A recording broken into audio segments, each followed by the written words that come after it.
and conception, eternal and imperishable. You are indivisible, and none can see you but with eyes divine. You always were, you always are, and you always will be. You are everywhere, you are in everything, and you are also beyond everywhere and beyond everything. You are in the firmament and in the depths. You are manifest and unmanifest, on all places and beyond all places. You are in the three worlds and also beyond the three worlds. You are imperceptible and independent. You are the Creator, the Lord of Lords, the knower of all minds and hearts. You are omnipotent and omnipresent. You are knowledge infinite, power infinite, and bliss infinite. You are the ocean of knowledge, all-knowing, infinitely knowing, the knower of the past, the present, and the future. And you are knowledge itself. You are all-merciful and eternally benevolent. You are the soul of souls, the one with infinite attributes. You are the Trinity of truth, knowledge, and bliss. You are the source of truth, the ocean of love. You are the Ancient One, the highest of the high. You are Prabhu and Parameshwar. You are the beyond God and the beyond God also. You are Parabrahma, Allah, Ilahi, Yazdan, Ahura Mazda, and God the Beloved. You are named Isa, the only one worthy of worship.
Number 13.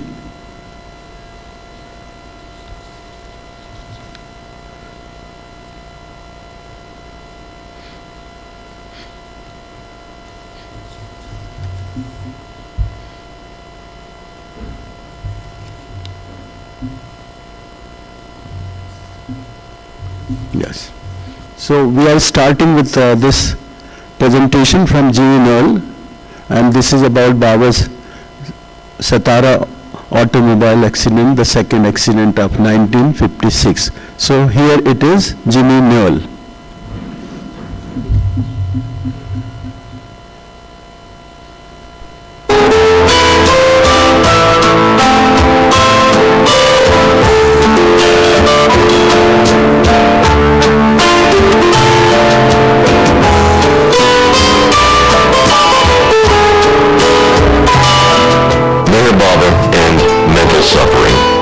Reflections on the Satara automobile accident. Meherabad's universal work. Although we may never fully comprehend Meherabad's universal work, we may at least speculate on some aspects of his work. The aspect of his work that we speculate on in this presentation is mental suffering. By mental suffering, I mean the mental suffering that Meher Baba himself endured, as well as the mental suffering of his followers, brought about by his two automobile accidents in the 1950s. The mental suffering of his followers continues to this day as we all try to comprehend the depth and significance of Meher Baba's suffering during the last 17 years of his life. Throughout his lifetime, Meher Baba emphasized over and over again how the suffering of the avatar is an important aspect of the avatar's work. He emphasized 3 different types of suffering: physical, mental, and spiritual suffering.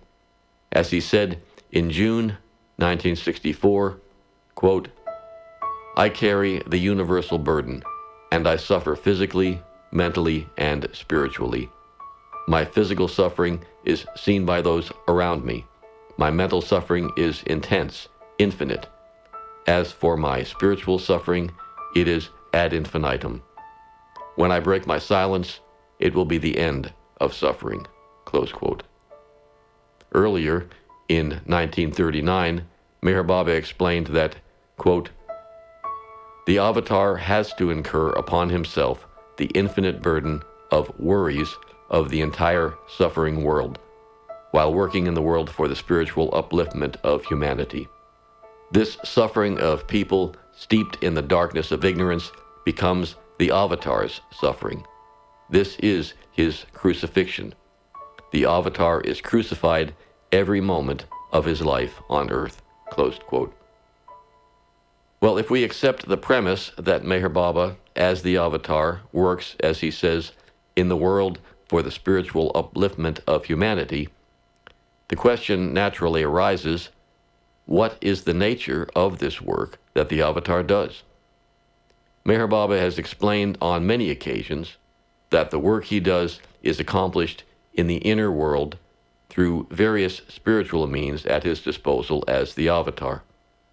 In 1931, speaking to some of his Western followers, Baba said, quote, "It is absolutely impossible for an ordinary man to understand my work. With my universal mind, I work on an unlimited scale for the universe. To understand what I do is not within the bounds of human intellect. I do my work through various mediums. With that object in mind, I visit places, see different sights, or go to plays, films, and do 101 other things. But I don't enjoy movies or plays as you do. I make them the medium of my inner spiritual work. My every breath does this work constantly, while outwardly you find me doing nothing special. You cannot grasp the internal mystery." Close quote. So, although Baba says that we cannot understand his work, at the same time, he explains that he does his work through various mediums. He explains in this quote that by visiting places, seeing sights, going to films, etc., he uses these experiences as mediums for his work. For people unfamiliar with Meher Baba, this idea is often difficult to accept. For those who have had some experience with Meher Baba, however, the idea of Meher Baba working with different people, places, and situations as mediums for his work makes a kind of intuitive sense. Explaining his work with the musts, or God intoxicated, Baba goes into further detail about working with these unique individuals as a medium for his work. As Baba says, quote, "Because of his being stationed on the inner planes, which are free from the limitations and handicaps of the gross world, a must can be, and often is, in contact with a far greater number of souls than is possible for an ordinary person. Must mind is a nucleus of conscious formations with innumerable and far-reaching links. A must can therefore be a more effective agent for spiritual work than the most able persons of the gross world. The must mind is also often used directly by the Master as a medium for sending his spiritual help to different parts of the world. Very often, when the Master is helping a must, he is also helping the world through him at that very time." Close quote. Along these same lines, Meher Baba's sister Mani has observed how Baba used different people as mediums for different phases of his work. Jokingly commenting on the difficulties that Baba had when working with the Western women, Mani has said, quote, Baba worked so many years with the men Mandali, so many years with the boys, so many years with the mad and musts, and then with the women. Oh, to have worked with the women. Baba didn't say so, but he implied, never again. Close quote.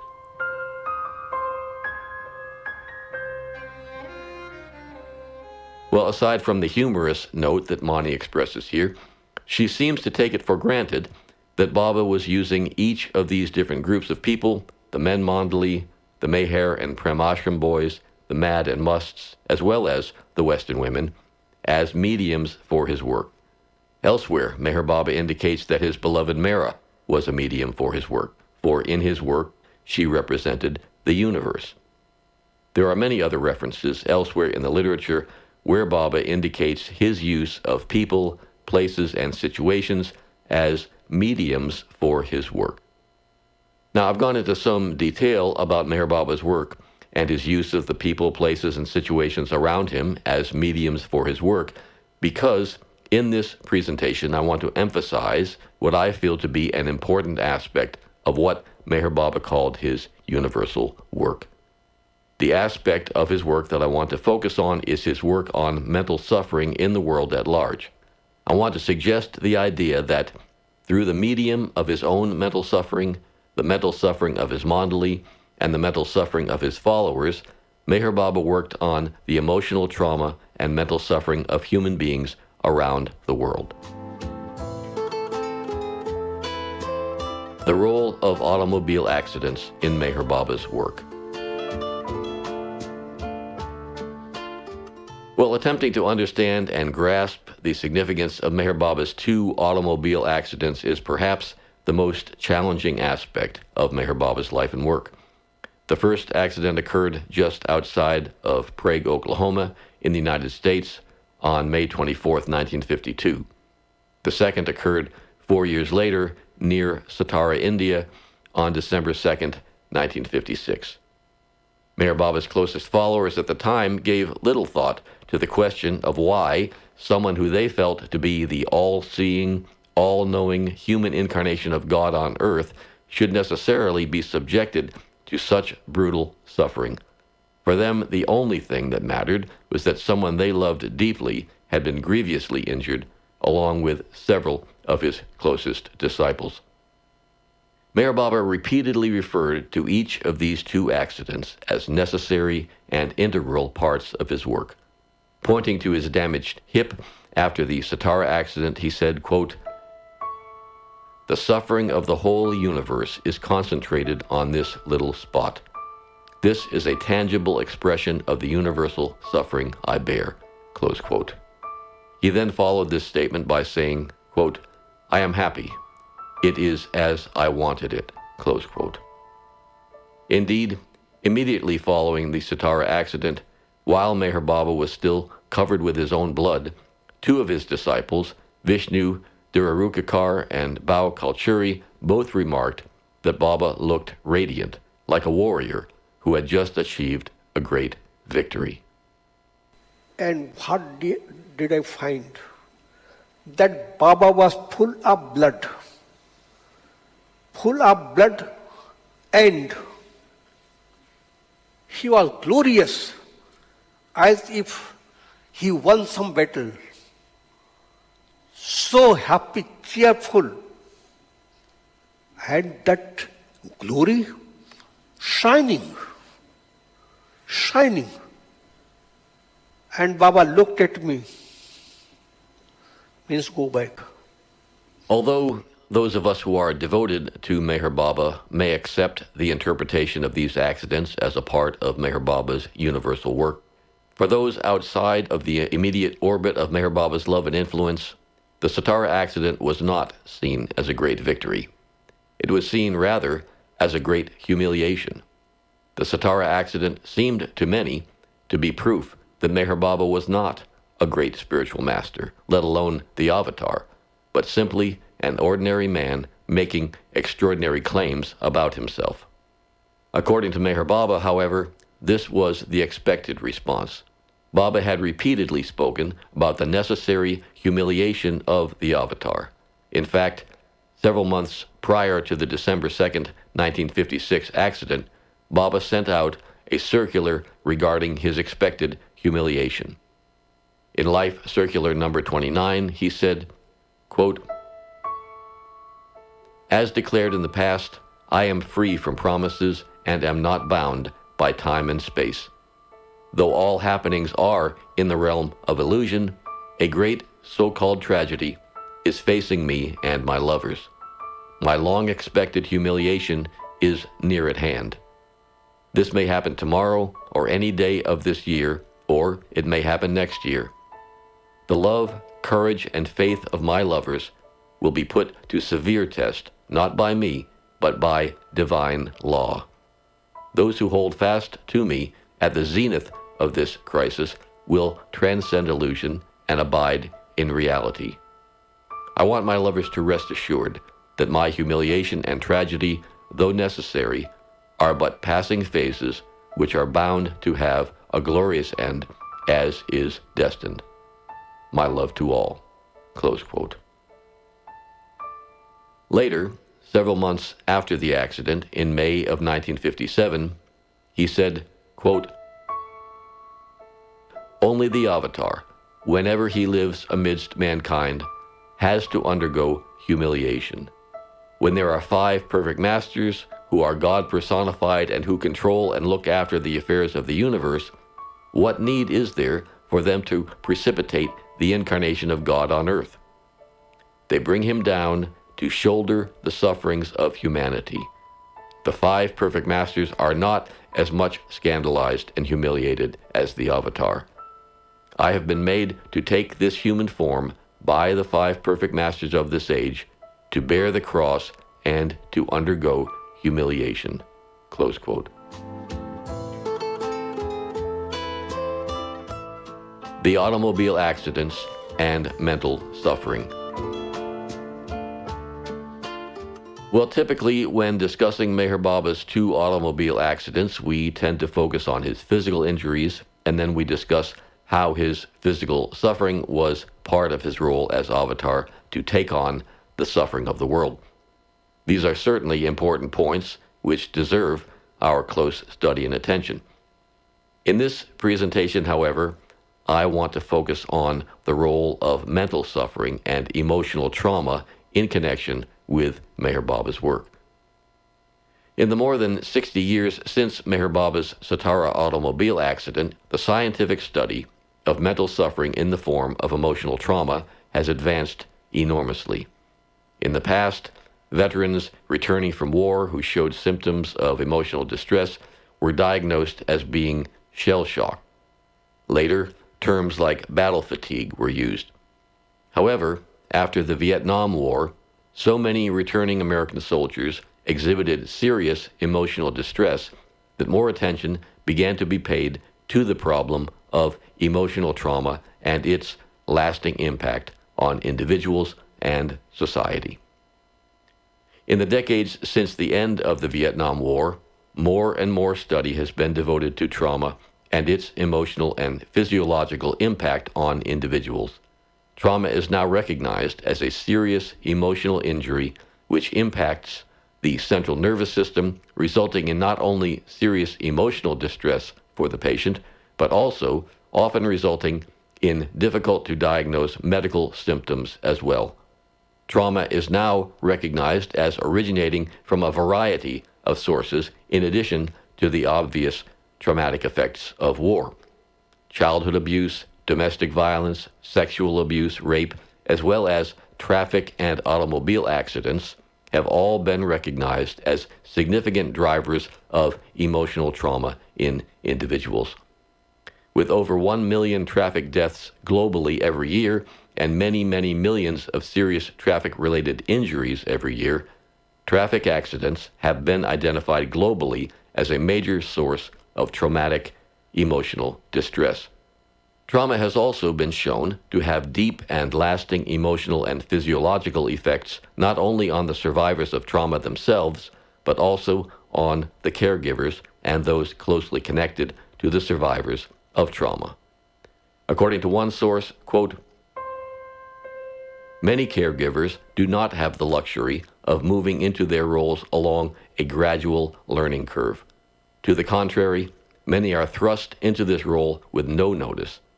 Whether it is the sudden heart attack, stroke, diagnosis of a cognitive disorder, etc., many caregivers begin their journey in the wake of a traumatic event to a loved one that leaves them reeling and experiencing many of the symptoms of post-traumatic stress disorder.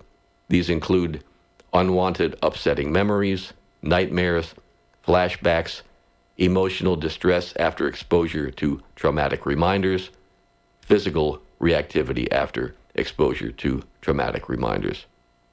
The unofficial diagnosis for these folks is best described as post-traumatic caregiving," close quote.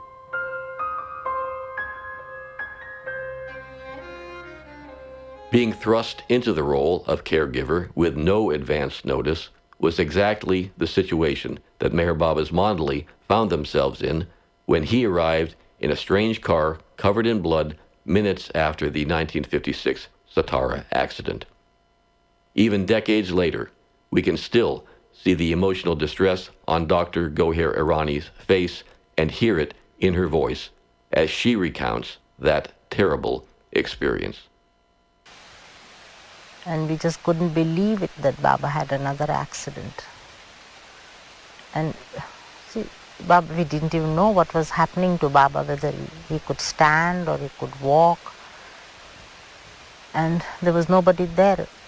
Neelu had died, Erich wasn't available, Pendu was in the hospital, they were all taken to the civil hospital, state hospital. Only Vishnu came and he was in a shocked state, he didn't know what. And money ran.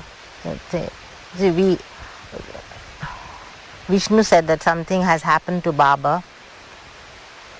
So all women brought a chair near the car and helped Baba sit in the chair and carried the chair to the bedroom.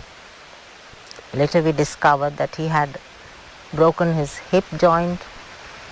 Baba had his foot up, and see, you call it the dashboard, where in the front seat he was sitting next to Erich, and he had his knee up like this, and his foot was resting on the seat. So that jerk, against the dashboard, it pushed his whole femur backwards. So the upper part of the asset of the socket, was broken. And we were not sure which part is really broken, whether the head is broken or whether it's cracked or any circulation. So Don was very concerned about that. Anyway, when we took Baba to his bedroom and made him rest, and in the meantime Mani ran to the Mandali's bungalow, told Don. Don came, and he went to the hospital, called the civil surgeon, and they wanted to take an X-ray of Baba, so we took him to the civil hospital. I accompanied Baba because Don had to do other things. And Baba, this accident in 56, the whole of Baba's right side was injured. In the 52, his left arm and left leg. And the 56 one, the whole of his right side, right from the face down.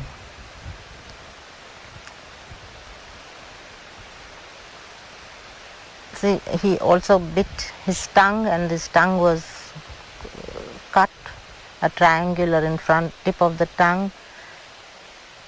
The gums were cut across. There were wounds on his eyes, and just under, he just missed cutting into the eyeball. On the chin. It was a painful sight to see Baba like this. And Baba stayed very calm and quiet throughout. And then we said, Baba, we'll have to take you to the hospital. It was a horrible hospital. But anyway, Don said this is the only place. It was so an ambulance came and we carried Baba to the hospital. And they put on a plaster cast right from the, from the lower part of the abdomen right up to the toe. And it was a very most uncomfortable. So, and then see the tongue part which was broken, cut, it had to be sutured. So we took Baba to the operation theatre and the civil surgeon wanted to stitch it up, and Don wasn't anywhere around. I was wondering, where is Don, what is happening to him? I was all alone with Baba, there was no one else, no other mandli was there, and Don was busy trying to read Baba's x-rays to find out what exactly was the matter, what part of the bone was broken.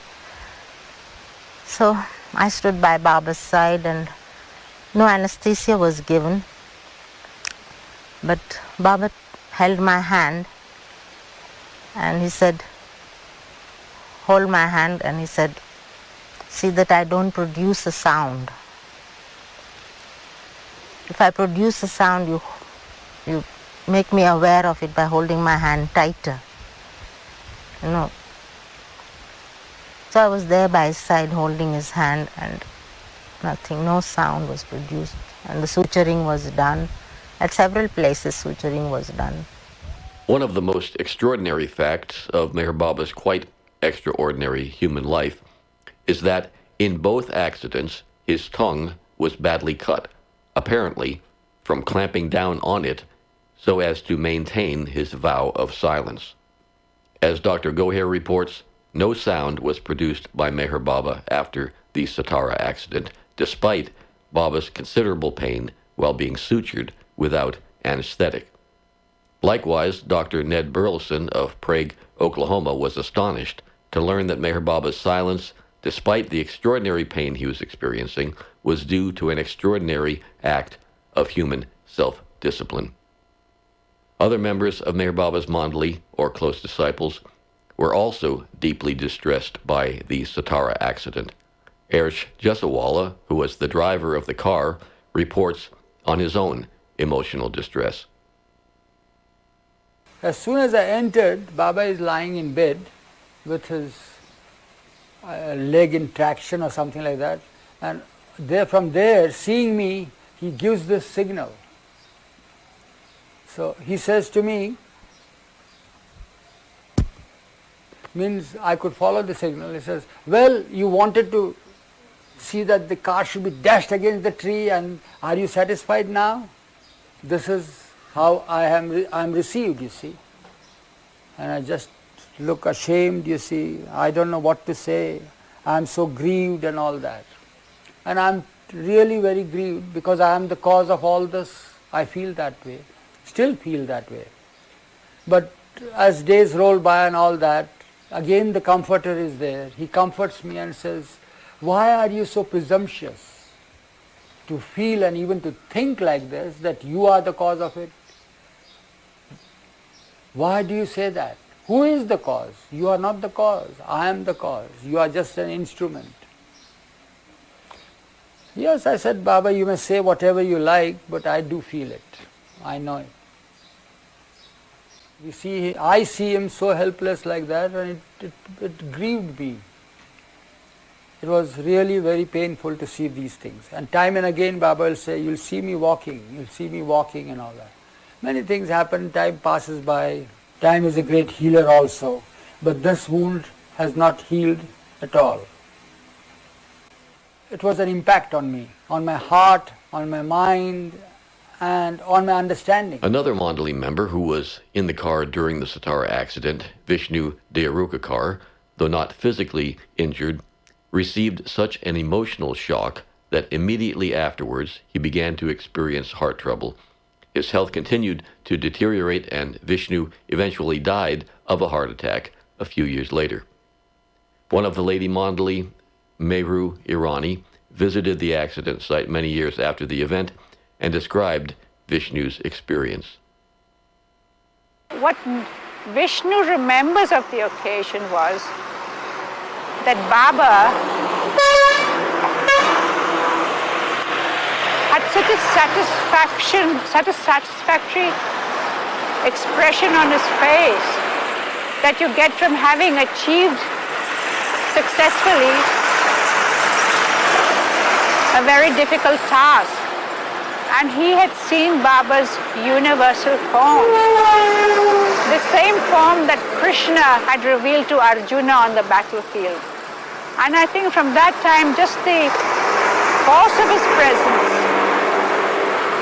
and the whole thing of the accident and the power of Baba's thing was a shock to him. And from that day, his heart was affected. In 62, he passed away in Guru Prasad through heart attack, through heart failure. So after that time, he was not able to do the bazaar duties that he used to do before as his health deteriorated. But he had said, please don't ever take the duty away from me of doing night duty for Baba, which he did till the end. Dr. Goher Irani was especially affected because her medical duties exposed her almost constantly to Meher Baba's suffering. Because of his numerous wounds, Baba was at constant risk of infection. Because of this, Dr. Goher was required to repeatedly give Baba penicillin shots. Goher found this task particularly distressing. I was very hesitant to put a needle in Baba. And it reminded me of a song Baba had written, a Gujarati song in the early 20s, you know. And Baba said how Christ and how Zoroaster suffered. And Baba once said that I'll be made into minced meat. And so I don't know why I connected that with me. And I said, here I'm pricking him and cutting his muscle into bits, you know, by all these pricks that I'm giving him. And that used to upset me and worry me so much. And I was always very apprehensive, it used to pain me tremendously, so much so that except for this or taking care of Baba or looking after him, I wasn't observant of anything that was happening around me. And therefore people, when they ask me, what did you do in your 22 years of close contact with Baba? I said, I don't remember anything. Except for the medical part that I've done, I don't remember anything that happened besides this, because after the 52 accident, all that I've seen is that Baba's suffering. Baba used to suffer so much, used to be in pain so much.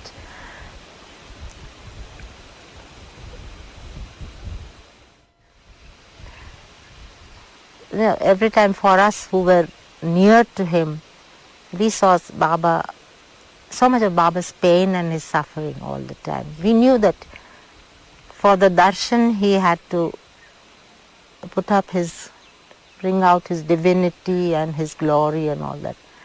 But as a human, with his human body, he was suffering tremendously.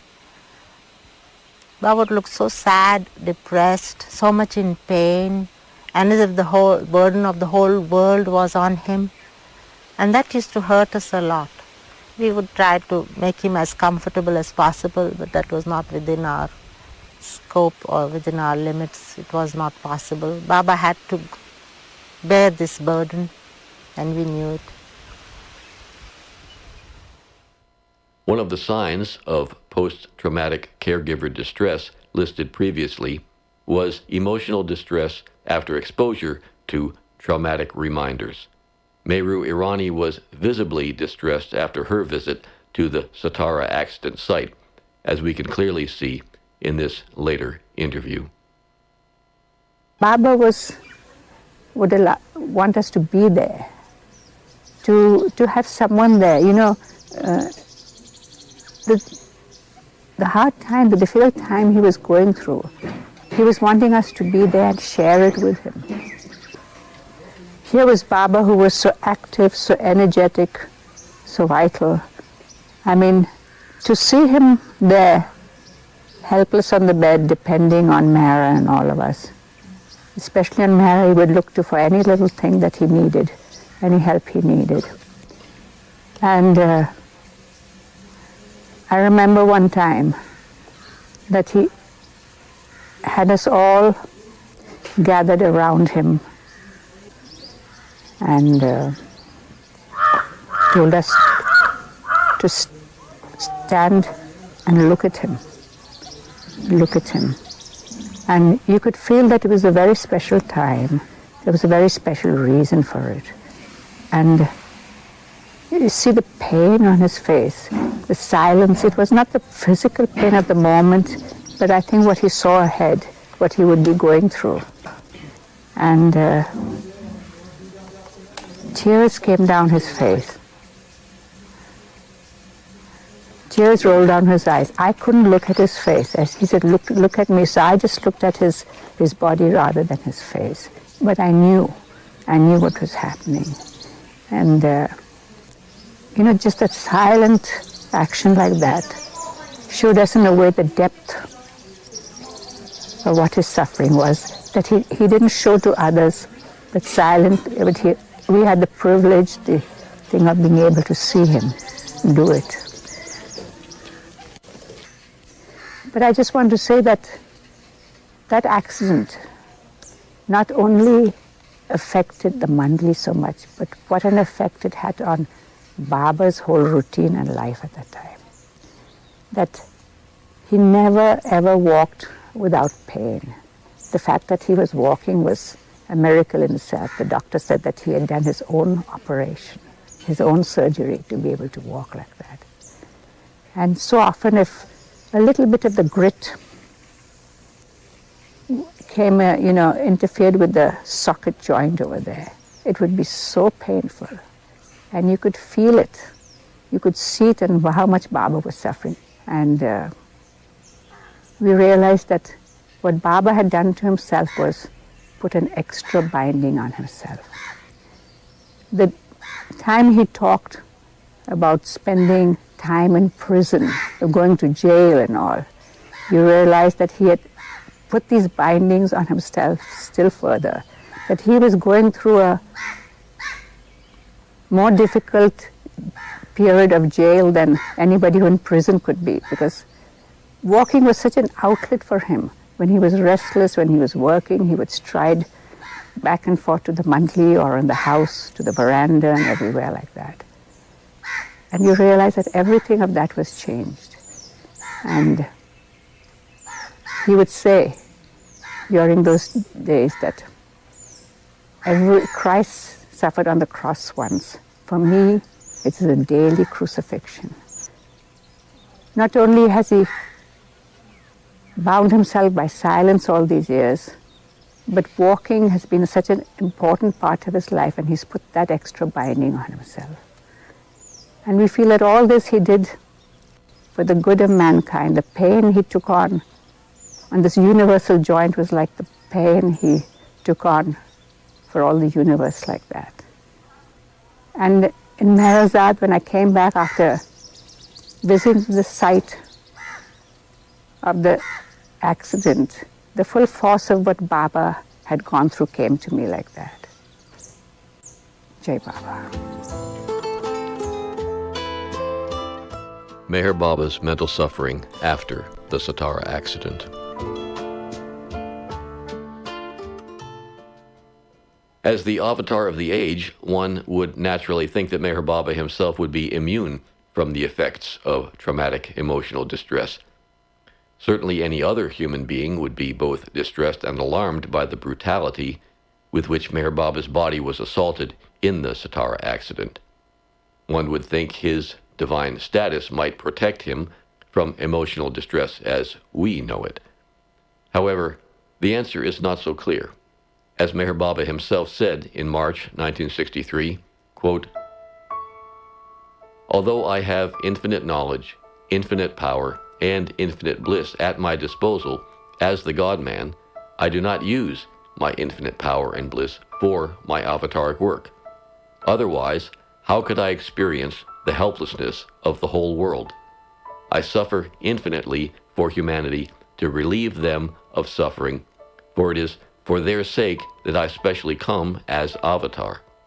I suffer tremendously physically. This is why my body was completely shattered in 2 automobile accidents.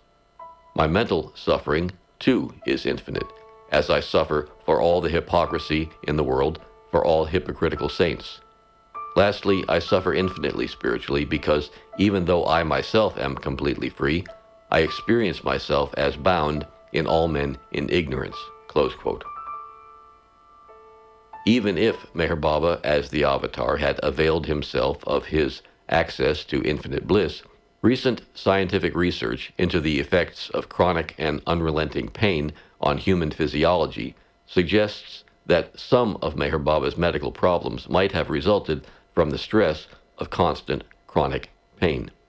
One medical expert on the effects of trauma and stress on the human body, Dr. Robert Scare, reports that the stress of constant pain can rewire the brain and central nervous system in ways that affect the immune system and can result in difficult-to-diagnose medical complaints.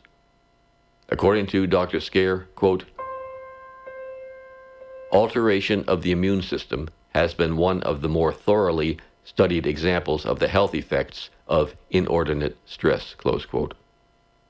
Dr. Scare specializes in traumatic responses in the survivors of automobile accidents.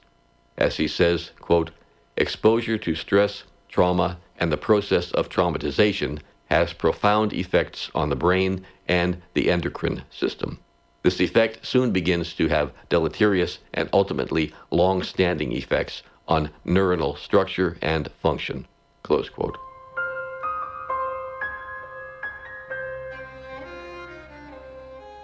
Although we can never know if the stress of chronic pain contributed to Meher Baba's ongoing health problems during the final 12 years of his life, there exists mountains of evidence which suggest that this may have been precisely the case. Why automobile accidents and trauma?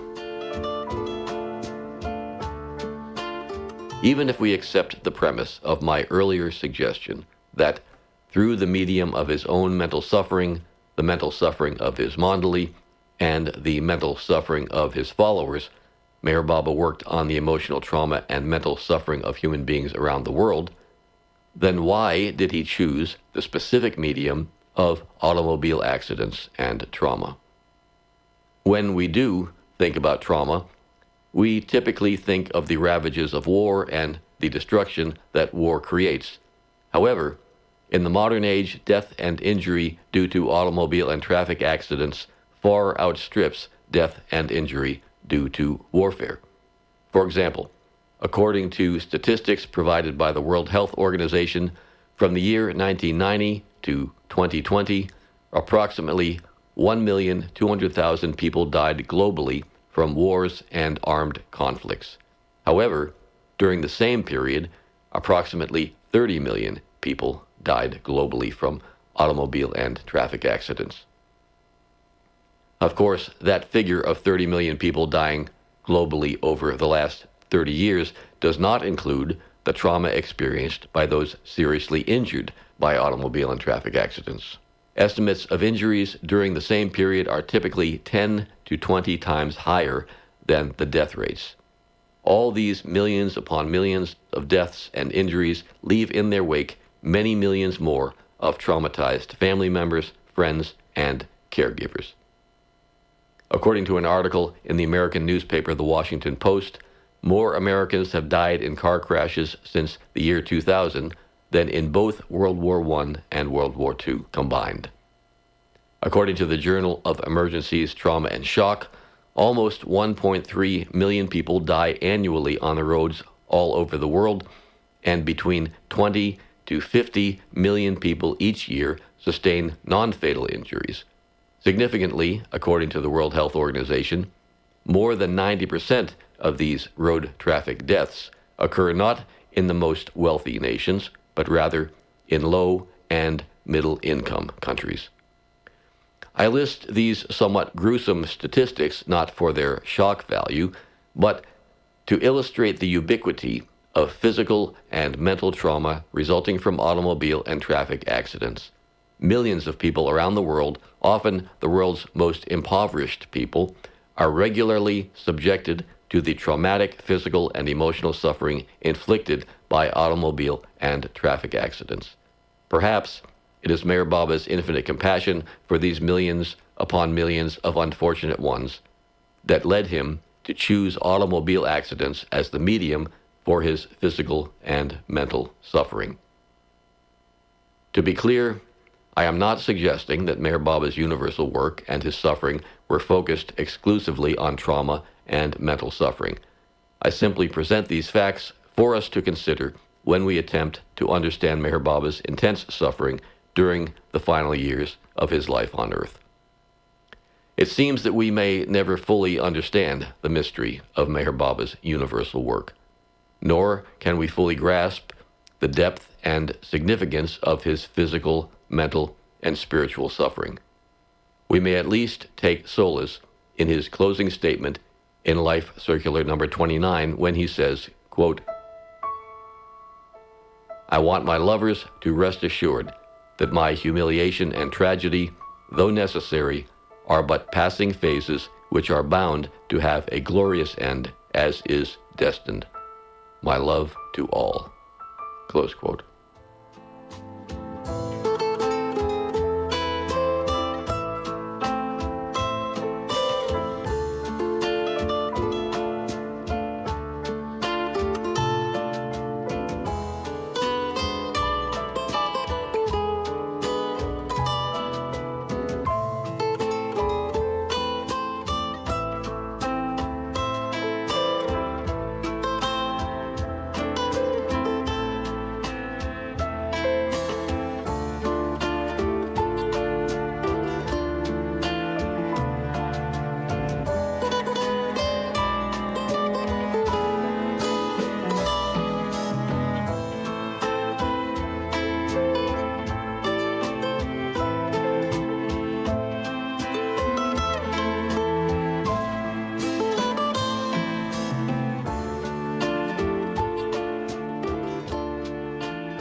So this film is self-explanatory, and I think that we should not have any comment on that.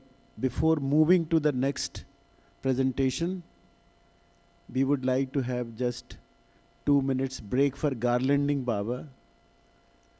And although we did not get a chance to be partner in Baba's game of cards and carom and other things, and the teams were always losing the game and they have to rub their noses. Indirectly, we have participated in his game, and today we have lost by not offering him garland. So on behalf of you all, I would first rub my nose at his feet, and then I would invite you to please garland and pray for excuse from Baba for missing this opportunity. Jai Baba. And whosoever would like, 2 persons, raise your hand quickly. And Dr. Saab, please come for garlanding Baba. 2 persons from the audience. Anyone? Yeah.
So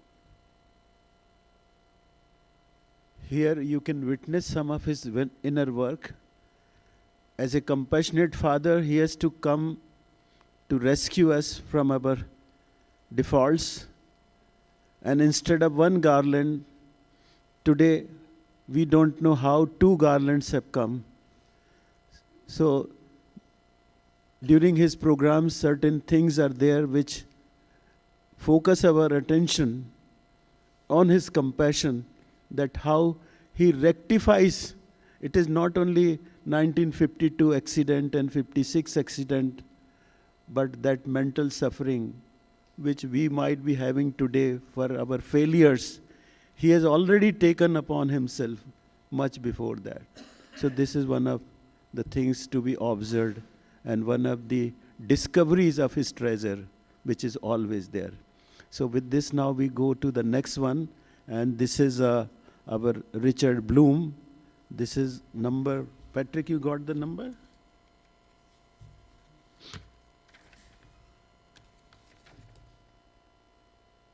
$34.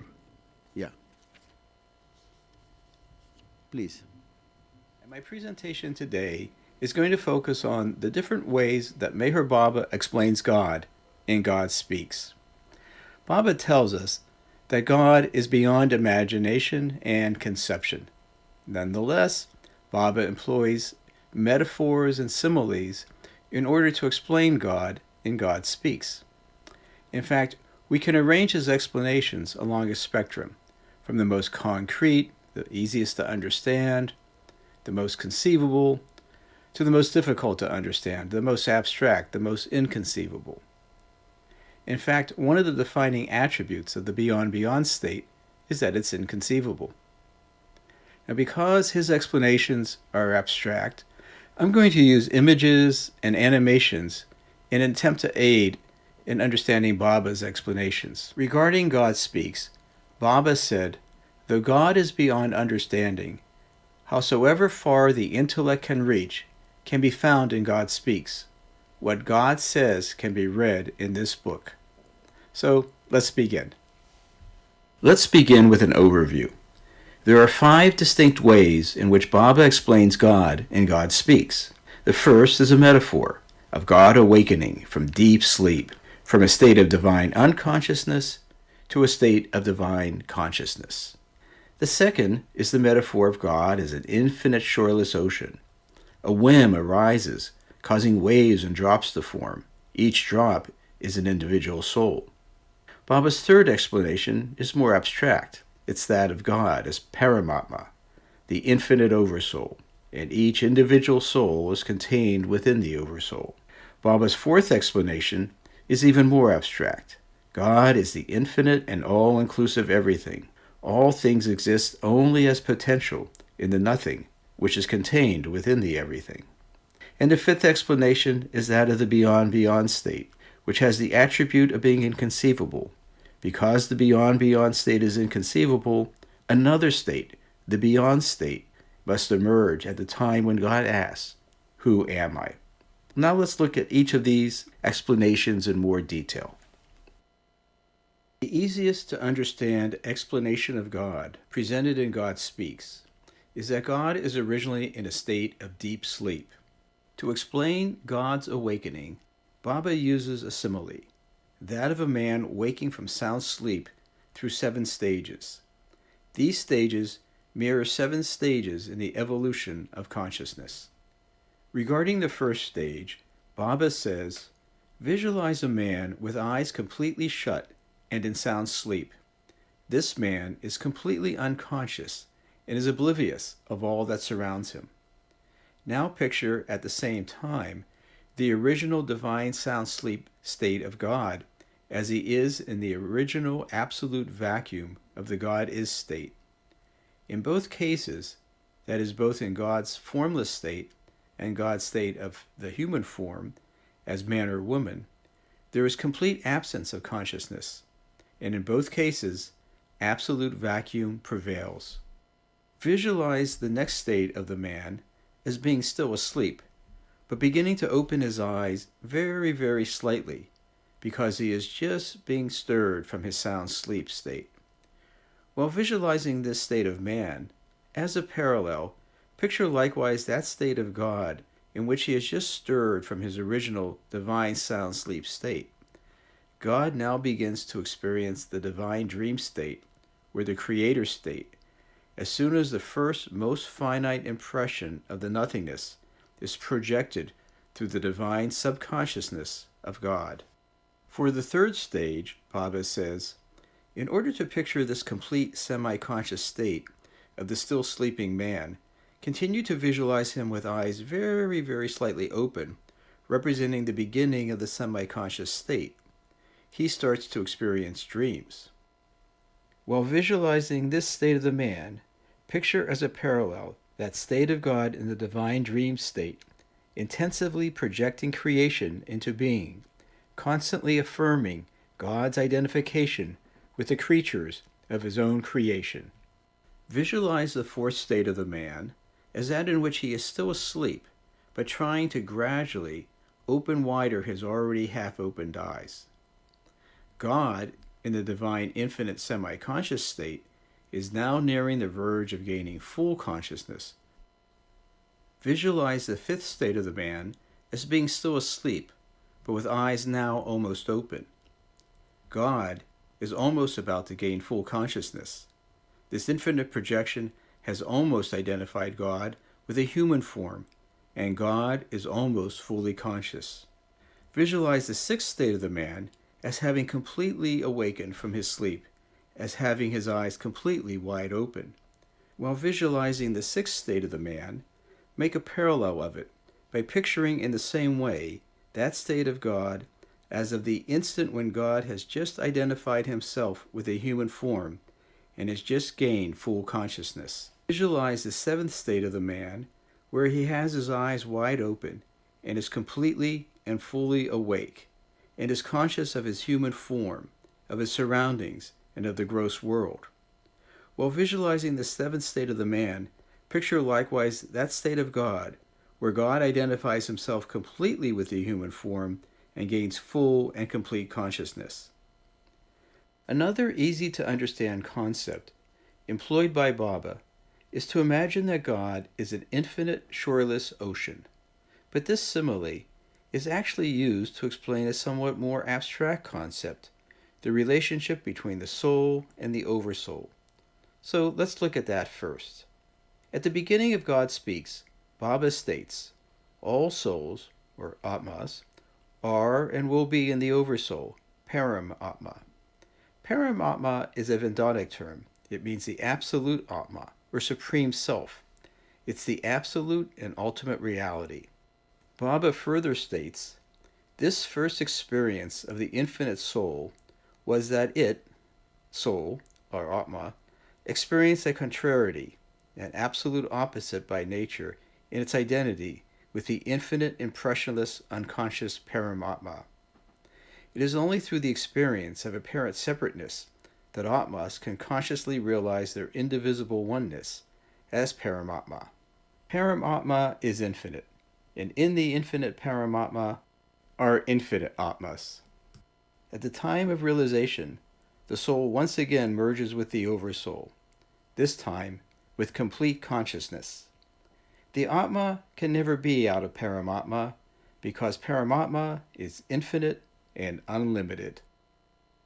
To make these abstract concepts more concrete, Baba employs a metaphor. He states, in order to clarify the relationship of Atma and Paramatma, we compare Paramatma with an infinite ocean, a limitless ocean, and the Atma as a drop in the ocean. Imagine the infinitely unconscious God, before the creation came into being, as motionless infinite ocean. A puff of wind then stirred the tranquil uniformity of this ocean, and immense waves appeared. The puff of wind that set the ocean into commotion may be compared to the impulse of the infinite original urge to know, originating with the infinite original whim of God. Countless drops of water and innumerable bubbles appeared from out of the uniformity of the limitless infinite ocean. It must be well noted that every drop of the ocean, when in the ocean, is ocean itself, until the drops inherit individuality through bubble formations over the surface of the ocean. Every bubble thus formed would then bestow a separate and a particular individuality upon every drop, and this separateness would exist within the uniform indivisibility of the drops of the infinite ocean as long as these bubbles creating separateness exist. But just as the iota of ocean acquires its limitation as a drop through being in the form of a bubble on the surface of the ocean, and the bubble bestows upon the iota of ocean an apparently separate existence from the infinite ocean, likewise the Atma, which is in Paramatma and is Paramatma, apparently experiences separate existence from the infinite Paramatma through the limitations of a bubble of ignorance with which the Atma shrouds itself. No sooner does the bubble of ignorance burst than the Atma not only finds itself in Paramatma, but experiences itself as Paramatma. So we see that Baba starts with the abstract concept of Atmas and Paramatmas, and then he makes these concepts more understandable by using the simile of an ocean. In God Speaks, the two most abstract and difficult concepts to conceive are the everything and the nothing, and the beyond states of God. In my opinion, these are the heart and soul of Meher Baba's cosmology. They are the most sublime explanations of God known to mankind, but they are very abstract concepts, which many may find difficult to conceive. And because they are abstract, only symbols can be used to represent them. So let's start with the everything and the nothing. In God Speaks, Baba says, the God is state is the state of infinitude. Infinitude, by virtue of being infinite, is everything. Everything, by virtue of being everything, embodies even nothing, or else everything can never mean everything. This nothing is latent in the everything, but nothing, being literally nothing, the very being of being nothing, is nothing at all. As this nothing is latent in the everything, the nothingness of the nothing is embedded in the everything as the latency. All that is latent as the nothing in the everything is expressed and manifested through a most finite point in the infinitude of God. This point is called the creation point, or the Om point. In the book, The Everything and the Nothing, Baba explains, out of the nothing contained within the everything is projected infinite and eternal nothingness, the creation, or false everything. Innumerable nothings manifest out of the one original real nothing. When this most finite nothing becomes manifested as nothingness, the manifestation of the most finite nothing, which is closely linked with and stretched forth by the simultaneous projection of the latent, all-pervading, infinite trio nature of God, gradually expands ad infinitum and gets apparently manifested as infinite nothingness, or the creation. It is a most paradoxical fact that when this most finite nothing manifests, it expands ad infinitum. The thing that gives infinity to this most finite nothing is God's own latent trio nature of infinite power, infinite knowledge, and infinite bliss. So Baba tells us that the nothing, which is the illusion of the universe, appears to us to be real and everything, while the everything, which is God, appears to be nothing. The most abstract and difficult concepts to conceive are the beyond and the beyond states of God.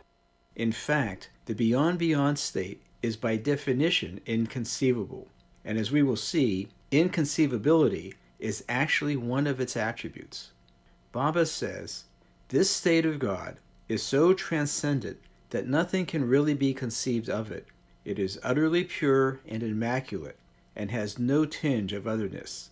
It is the hidden of all hidden knowledge, and the internal, of all internal realities. It is beyond all words, and so it cannot adequately be described. It is neither finite nor infinite, neither attributeless nor with attributes. In this domain, the wings of thought, inference, discrimination, and understanding are limp and useless. Meher Baba tells us that when one who has realized the state of God tries to describe it to others, this act results in a description not of the beyond state, but of the beyond state. Baba explains that the beyond is an unbounded, absolute, infinite divine vacuum, and all attributes of God, including even infinite consciousness and infinite unconsciousness, infinite power, knowledge, and bliss, cannot exist in this state, and thus they remain latent in the nothing. Therefore, it is impossible for anything that we can conceive of to exist in the beyond state, including even consciousness and unconsciousness. Baba says that one can only say that God is. This state of God is truly beyond imagination and conception. Even the whim of God, which created the universe, cannot occur within the beyond state. Baba explains that the instant when the whim of God, that is God's question, "Who am I?" is about to surge in the divine vacuum of the beyond state, this whim becomes inconceivable.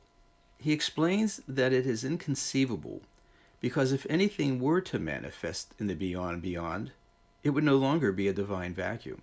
Baba actually uses the word inconceivable when he states, "Thus it is the very inconceivability of the prospect of the infinite whim surging in the beyond state, which automatically unfolds the prospect of an infinite aspect different from that of the most original and eternal state."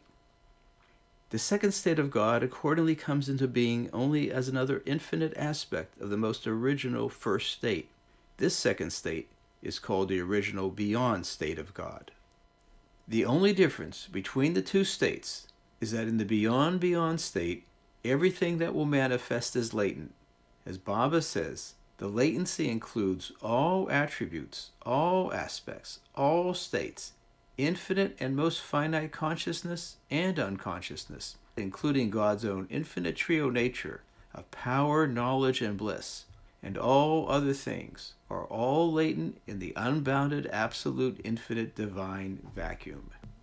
At the instant when the infinite original whim surged and God had the infinite original urge to know as "Who am I?", the infinite uniformity of the infinite insurge of the whim spontaneously made manifest both the latent infinite consciousness and the latent infinite unconsciousness of God, simultaneously in the original beyond state of God, who is nevertheless eternally in the most original beyond state. The state of infinite consciousness is the highest state, where God is infinitely conscious of both reality and illusion. It is the state of the God realized, of the Avatar, and the perfect masters. God consciously experiences his own trio nature of infinite power, infinite knowledge, and infinite bliss, and also uses them through the divine office of God. The state of infinite unconsciousness is a state in which God is unconscious of God's own infinite power, infinite knowledge, and infinite bliss. God in this state neither consciously experiences his own trio nature of infinite power, knowledge, and bliss, nor uses them.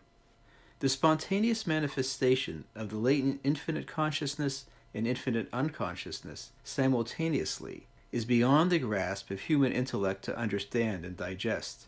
It is indeed a paradox of the realm of reality, and it defeats all human understanding. Baba also explains that it naturally follows that the eternal unconscious state of Paramatma, in the original beyond state, eternally aspires to attain the eternal conscious state of Paramatma. Consequently, the divine goal is that the unconscious state of God should attain the conscious reality of the divine conscious state of God. For infinite unconsciousness to realize infinite consciousness, there is no other alternative but that the state of infinite unconsciousness must gradually experience transmutation. This gradual transmutation is achieved through God's awakening from unconscious God to conscious God, during which time he dreams the dream of his creation, the universe. During the dream, there's an evolution of consciousness culminating in full and complete human consciousness. The Avatar was the first to emerge from this evolution and to obtain the goal of infinite consciousness of God.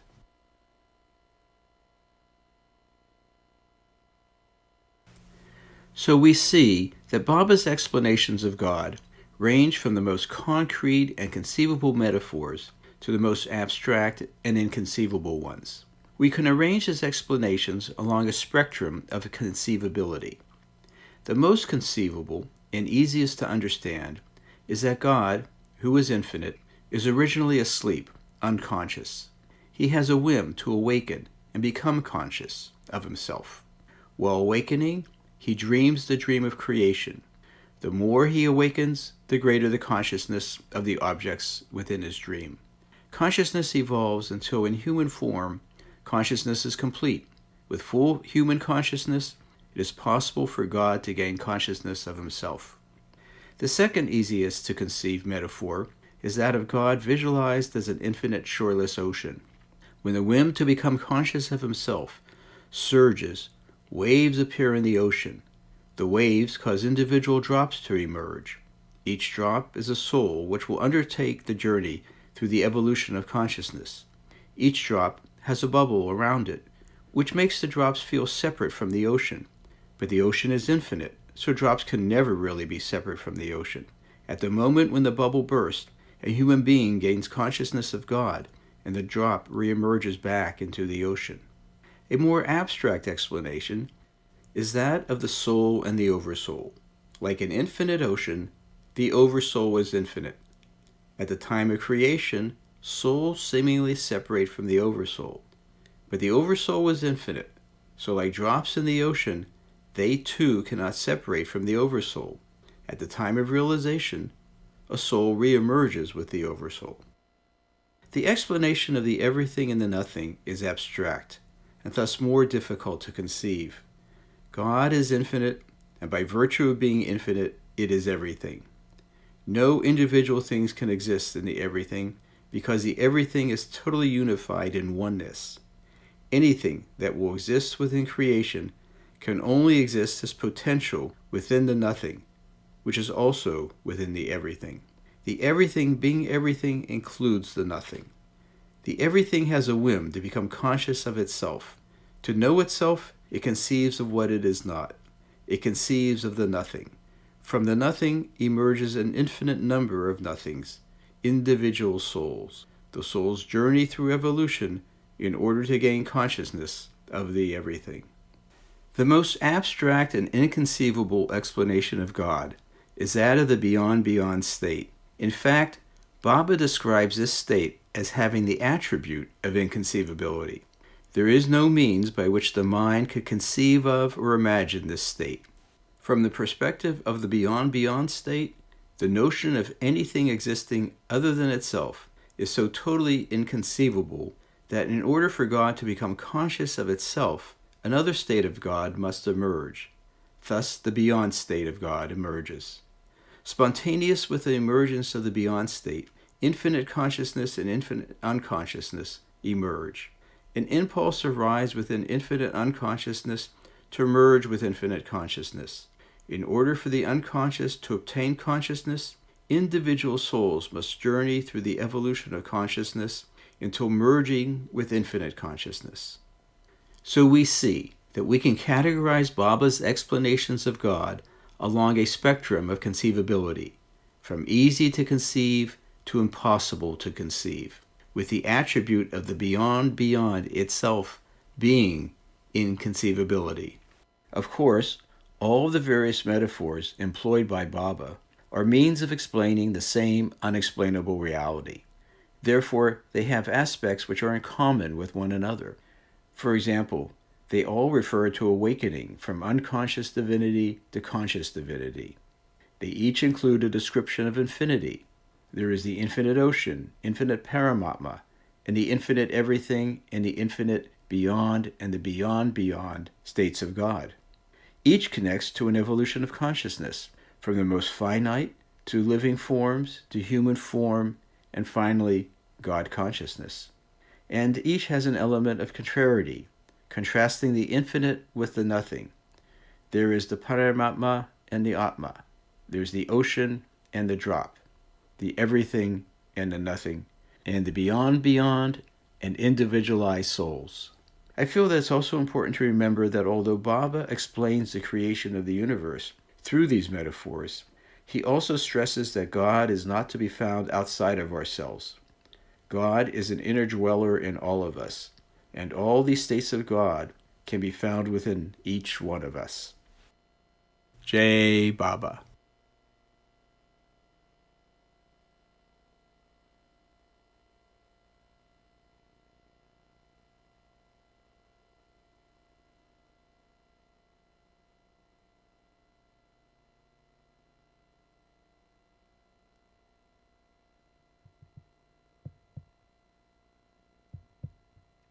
Jai Meherabad. This was actually a journey in the future. Baba was very close to Naushirwan Satta family. You know the Akbar Press compound where they lived, and he was maternal uncle of Arich. And Baba would go there and share many things of the mythological nature. And he was very fond of sharing Tukaram's Abhang. Abhang are the stanzas, poetic stanzas, which have this name Abhang. And one of the quotes he would share with them is this: Pehle paida to karo dev ki mata. Pehle paida to karo dev ki mata. And this means Lord Krishna's original mother. Here, every time you see Godavari Mai, and Baba is referring to her that she is my mother during my Krishna's lifetime. But actually, she adopted. And the original mother's name was Devaki. And it is used in two senses. When there was a talk about the avatar, the family would inquire about the avatar. That time Baba was not disclosing his own personal identity. So he would tell them, Pehle paida to karo Devaki mata. This means first bring the mother of Lord Krishna. And in another sense, Devaki, Dev is not Lord Krishna alone. Dev is the name of God. So first, if you want to bring God, then you have to first bring the mother. And this is heralding the future of God Speaks. In God Speaks, the charts are given, which simply give us the idea of a static nature. Now that is to be changed in future in a dynamic nature. And Baba always emphasized the role of films, that films have more impact. So ultimately on God Speaks, films will be made. But this particular thing requires one thing, and that is the change of intellectual period into the intuition period. For us, most of us, this may be difficult to absorb, but when our intelligence is changed into intuition, it would be easy for us to have. And these are the things which may be included later on when a big film, a blockbuster film is made. So for that, the raw material is being collected. And this is wonderful thing that we see how this God Speaks is going to take a bigger and bigger shape when we can understand things. So we must appreciate this Richard Blum. He has been giving for 3-4 years this kind of information. And this is really wonderful presentation. So we are thankful to him. Now before going to next presentation, we would have a tea break, and after that we will meet here again.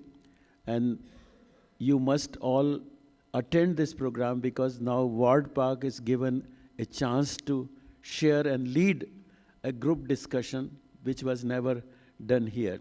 So all of you must initiate in your hearts and minds some questions which we may have we will put before Ward Park to initiate that and lead that particular thing. So with this, please have a cup of tea and join after 10 minutes again, and we will have a wonderful session. Jai Baba.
Jai Baba.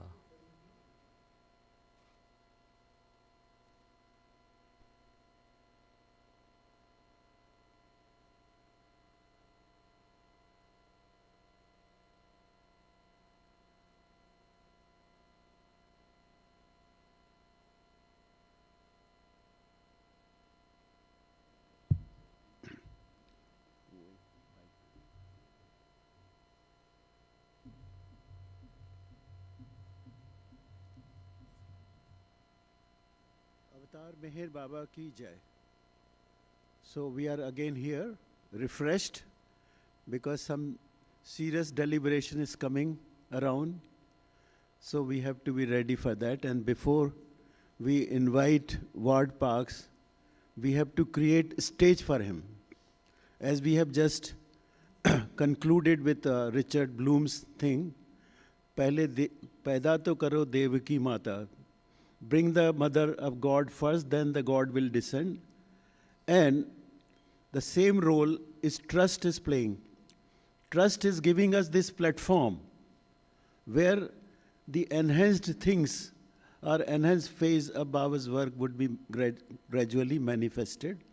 And Ward Park, before we invite him, we create a stage for him by presenting certain questions before him. These are some less discussed aspects of God speaks.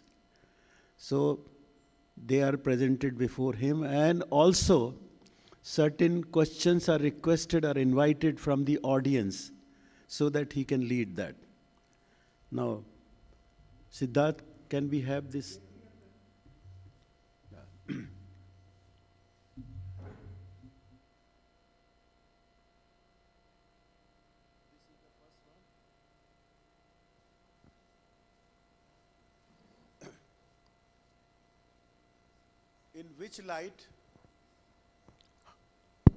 In which light God speaks may be taken, either in the light of present day status of the universe, that is cosmos, which has evolved after the Big Bang, or in terms of eternity in relation to time immemorial before the Big Bang. Next one. Scientists hold the view that time has started with Big Bang, and before that, space and time was not there. When we have concepts like BC, that is before Christ, and -degree temperature, and measurements infinitely smaller than zero, then how we are limited not to accept minus time scale or before Big Bang time scale. Next one. In our deep sleep, we don't have consciousness of time, but time is still elapsing and marching forward. This will allow us to accept the concept of eternity, and it would be easy to accept the idea of beginningless beginning and of the ancient one. Next one. Scientists have not accepted the existence of subtle and mental worlds yet. This is because all scientific concepts are based on ability to recreate and demonstrate any hypothesis. Their instruments are made of physical matter, by which they fail to investigate the subtle matter except some of the astral phenomena. Next one.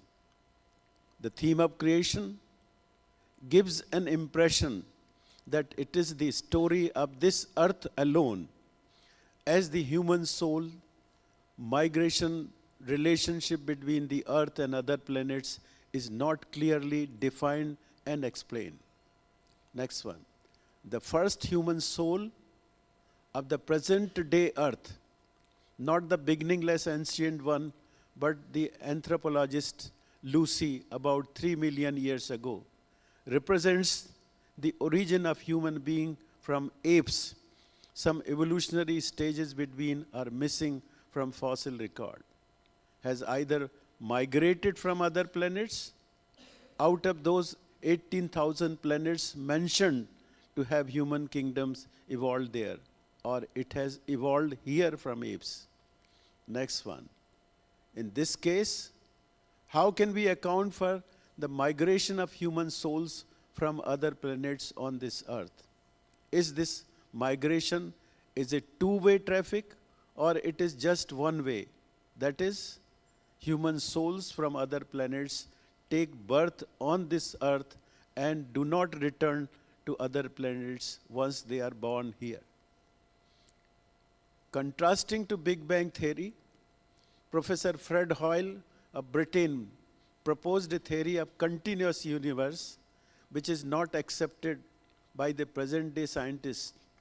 God Speaks gives a very detailed account of total annihilation and resurgence cycles of the universe, not just the physical world, but of the three spheres together. The other planet souls do or do not take birth here as a most primitive soul, as they have already spent some human lives on other planets. The other planet souls are possibly migrated on this planet not as a most primitive souls. If this is so, then from where the most primitive human souls take birth on our earth. Thus, the human souls on our earth have a mixture of most primitive souls evolved from apes only here, and some souls which have migrated from other planets after spending few lifetimes there and born here with big brains. How to fill this information gap?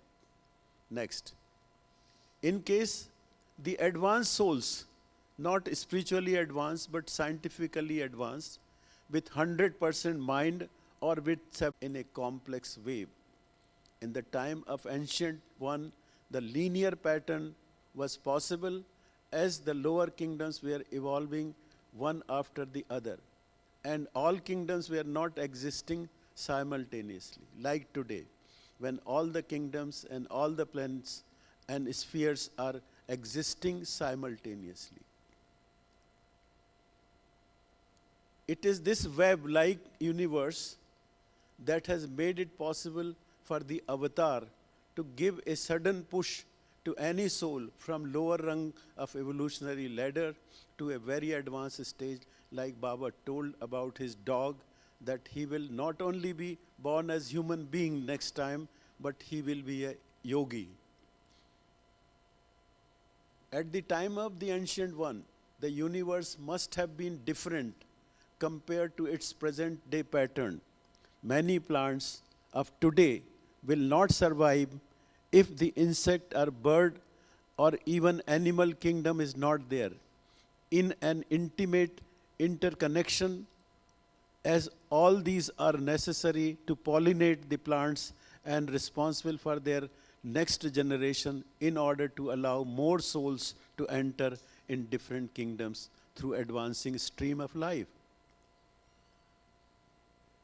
Any of the 7 kingdoms, including that of man, cannot survive independently. The major theme is that each soul from drop soul has to become an ocean, but by maintaining its individuality, how a realized soul will become an indivisible ocean. How all the perfect masters of the past can attend a meeting with Baba if they have become indivisible ocean while maintaining their individuality at the same time.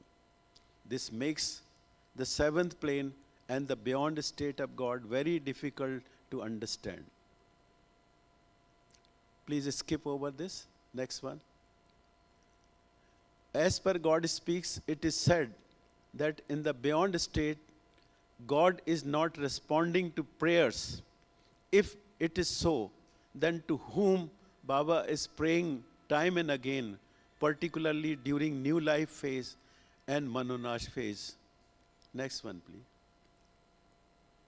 In nothing and everything, a separate state of the avatar is shown in the beyond state of God as Vishnu, and located in a special niche called Vaikunt.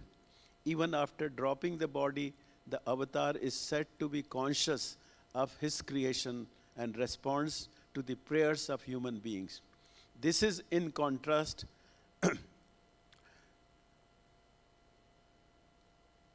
the past perfect masters who don't remain creation conscious after dropping their bodies. Next one. Opening of inner eye on the sixth plane. It is said that on the sixth plane of consciousness, one sees God everywhere, in everything, and also in himself. What is the form of this God which a person on the sixth plane sees? Is it the form of any advent or of any perfect master whose grace has brought the pilgrim up to this plane? Or is it just the effulgence of the unmanifest God in the beyond state? Conclusion. God cannot be explained, he cannot be argued about, he cannot be theorized, nor can he be discussed and understood. God can only be lived. Nevertheless, all that is said here and explained about God to appease the intellectual convulsions of the mind of man still lacks many more words and further explanations, because the truth is that the reality must be realized and the divinity of God must be attained and lived. Next one. To understand the infinite eternal reality is not the goal of individualized being in the illusion of creation, because the reality can never be understood. It is to be realized by conscious experience. Therefore, the goal is to realize the reality and attain the I am God state in human form.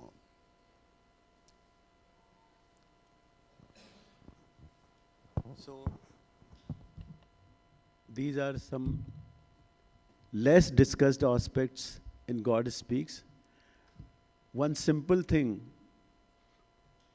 for most of us these questions may be difficult to answer, but one most important baffling thing is that in God Speaks it says that after realization, the individuality is still maintained and the soul becomes indivisible. It cannot be divided. So these are two contrasting expressions. It cannot be divided and still it is maintaining individuality. And which comes from Baba's work in Assisi, St. Francis's Cave, where he stated that he had a meeting with the past perfect masters, present perfect masters, and also future perfect masters. And they were deciding the destiny of the world for some centuries. So these are certain things which are not explained, and because Ward Park is continuously working on this particular aspect of God Speaks, it is very dear to his heart. And right from the early days, Baba was actually giving some messages about God Speaks. And actually, if we see this whole Advent, Baba's entire Advent, and if you want to find out what is the main mission during this Advent, so you will find that main mission seems to be giving the entire humanity the gift of God Speaks. And why the gift of God Speaks? Before this, the humanity was divided into different religion, different understanding, different concepts. And in this particular Advent, Baba has made it clear to whichever religion, whichever caste, whichever race you may be belonging, but you have to pass through the same journey. Your origin is the same and your destination is the same. The differences may be there, but finally the journey, the path is just the same for every human being. And somebody asked Baba that, Baba, you say that you were this and that in past Advents, but in all your past Advents, there were some different messages, and now you are giving some different message. Some messages seem contradictory. Some of your biographies of the past life, they seem contradictory. So how about that? So Baba said, for this, I have given the God Speaks, and that is now the final word. whatever contradictions you may see in my past advents, they have some reason which I am not explaining now, but the final word is in God speaks, and it is absolutely and totally applicable to every human being without any differentiation. So this is how we are opening stage for our brother Ward Park. And before he starts, some of you should muster courage, because many times we have certain questions, but we feel shy of the audience, what they will think. So forget about that others are sitting here. If you have something buffeting in your hearts, please ask him so that he can start. Please, Ward, take over.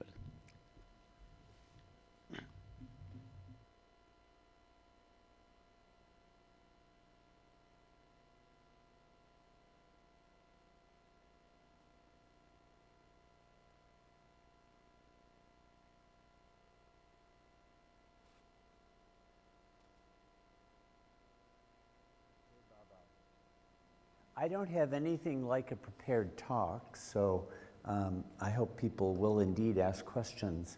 But I did think it might be desirable to show this slide from this, I keep mentioning this recently published book, Creation and Its Causes, which has a lot of new information on other planets, actually. Baba does talk about this quite explicitly. And let's see, we're not getting the... How do I get this to show up?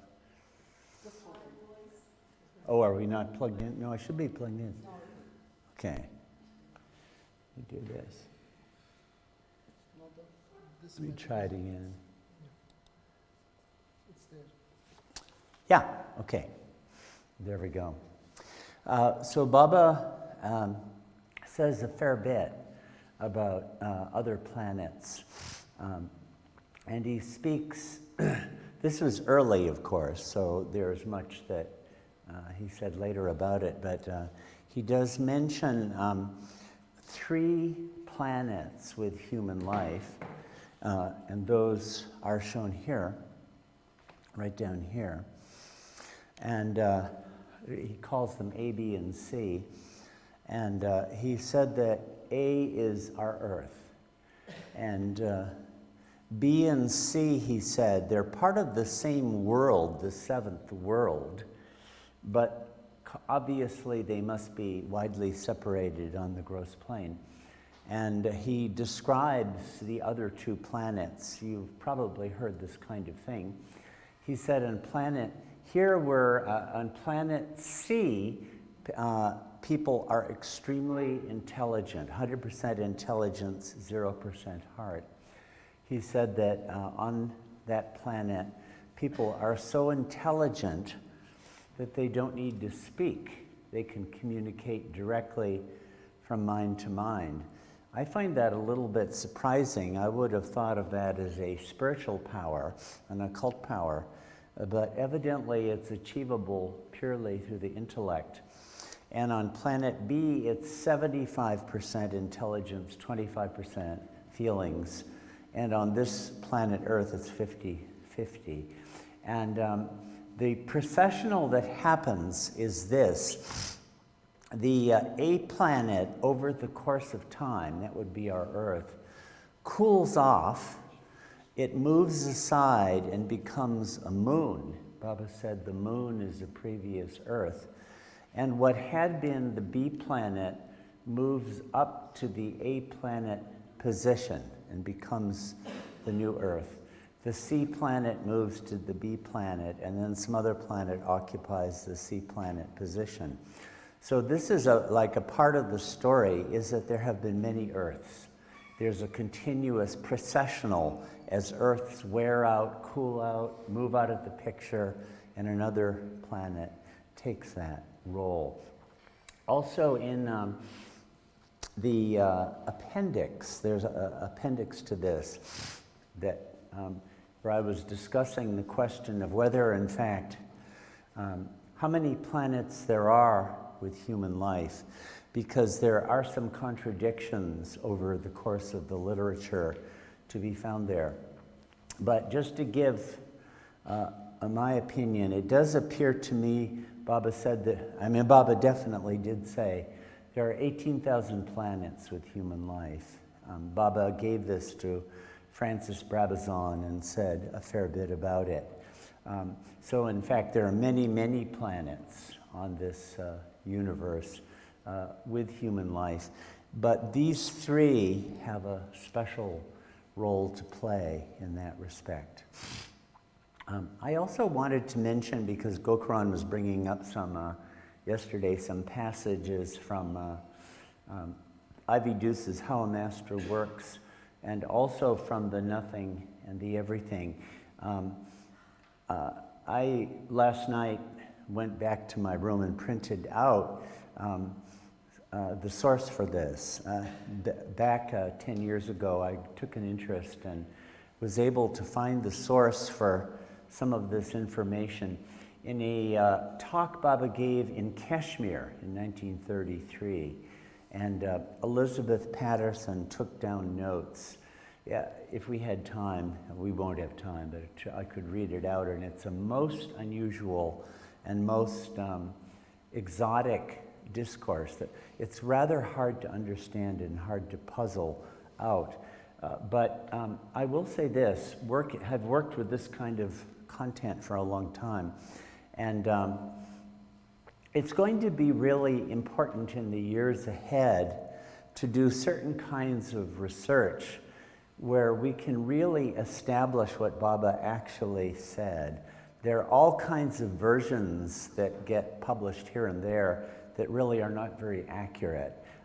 So they're going to have to be critical editions of all of this material so that we have a reliable version of his words on various counts. This is going to be essential, most essential research over the years ahead.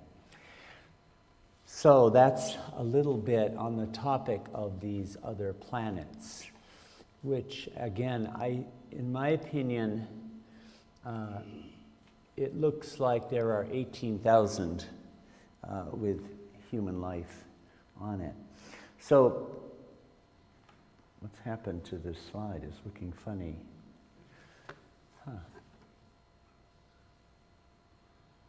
It's good. Anyway, whatever it may be. So, do any of you want to bring up any points or questions? Yeah. What's your opinion on aliens visiting Earth? On what? Aliens visiting Earth. Aliens. Aliens, yeah. People from other planets. Baba, in the East-West Gathering, did comment that there are human beings on other planets, but he said that we would never get in touch with them. So I doubt that anything like that is actually people from other planets because of what Baba said on it. So I don't know. I mean, right now we're having a lot of news stories about UFOs and things like that. I wouldn't know, but it seems to me perfectly likely that there could be phenomena from the astral plane that's becoming visible on the gross plane. It's probably just something like that. But I don't myself know. Most of these things I don't know either. Yeah, also, let me just comment on this about the evolution of consciousness and all of this. Like species dying off, that question came up in Beams from the Spiritual Panorama and other places. It seems to me that almost certainly the journey of the soul takes the entire universe as its canvas. So, like if you're on a particular planet that's really good in the department of insects, but you're sort of finished up with insects and want to go on to, let's say, reptiles, something like that, and the planet you're on doesn't have any, well, you go to another planet. I mean, I think probably the soul goes all over the entire universe from planet to planet to planet, and to find whatever experiences it needs to. So the 7 kingdoms, as Baba describes them, need not necessarily present themselves in that form on any particular planet, because the soul can go anywhere. I mean, to go, 5 billion light years on the gross plane, well, on the subtle plane, they could be that far apart, So we tend to be limited in our conceptions just to this one planet Earth, because this is what we know. But almost certainly the journey of the soul is vast and occurs all over the place. Yeah.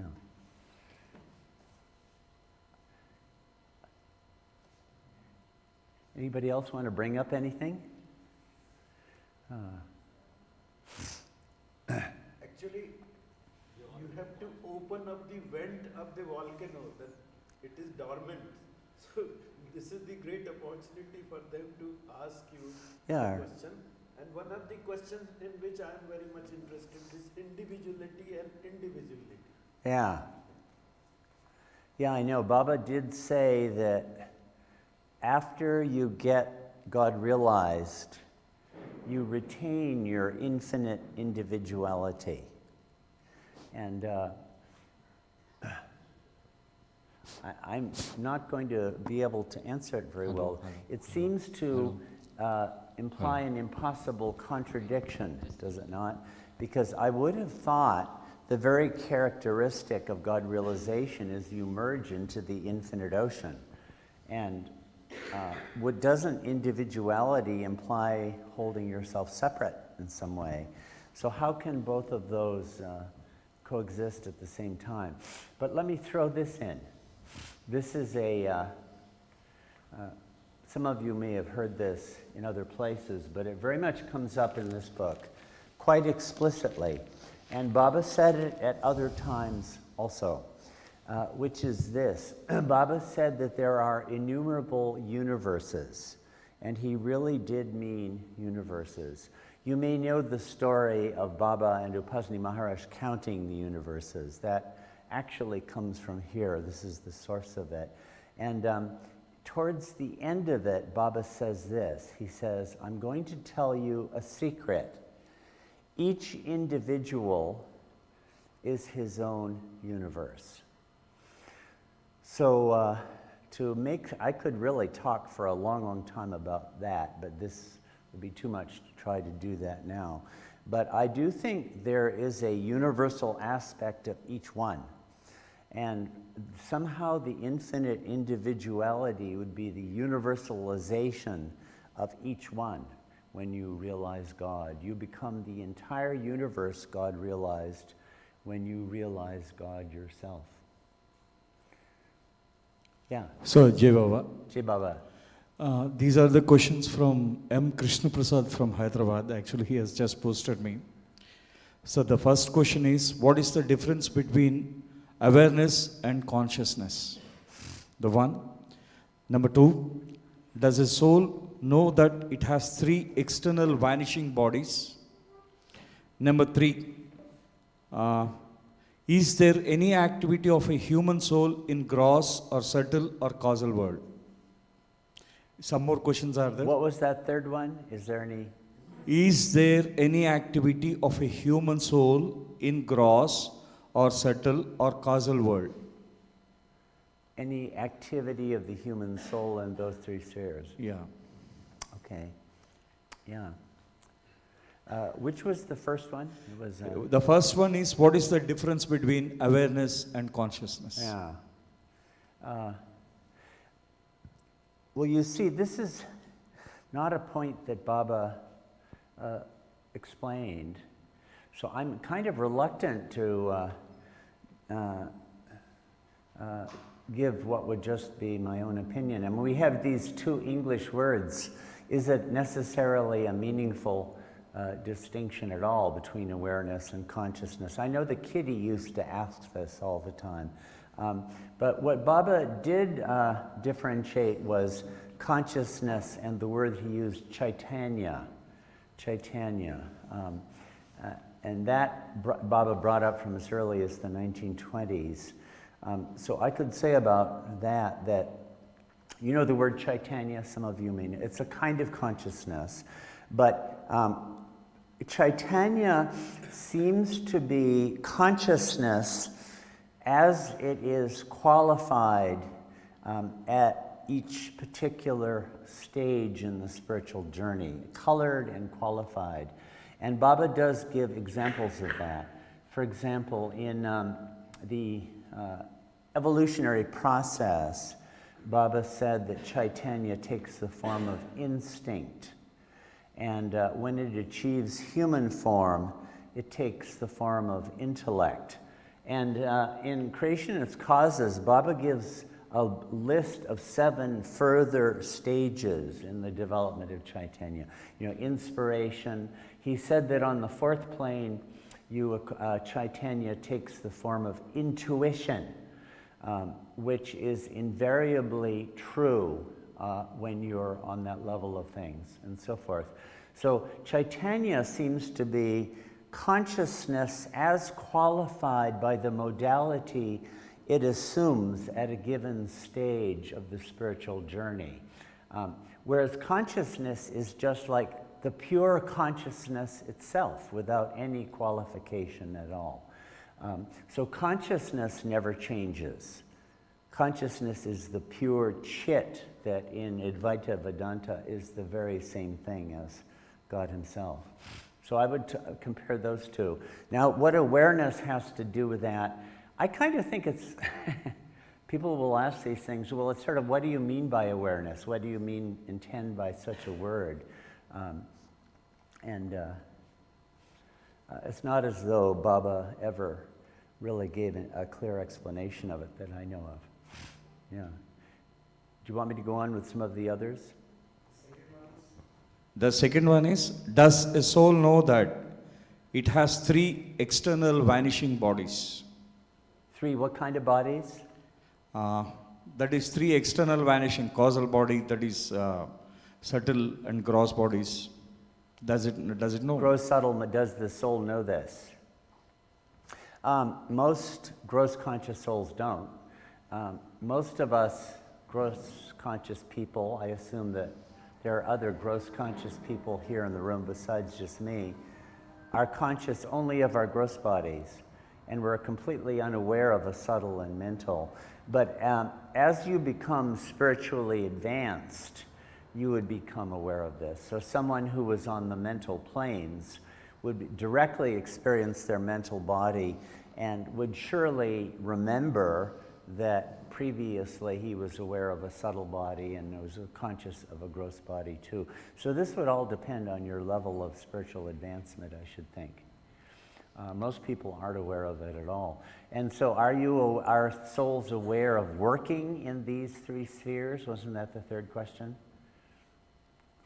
Pardon, sir? Wasn't his third question? Yes, the third question was, is there any activity of a human soul in gross or subtle or causal world? Well, yeah. I mean, our bodies are continuously active. Like the causal would be something like the mental sphere or even the universal body beyond that. And our mental bodies and our subtle bodies are continuously active.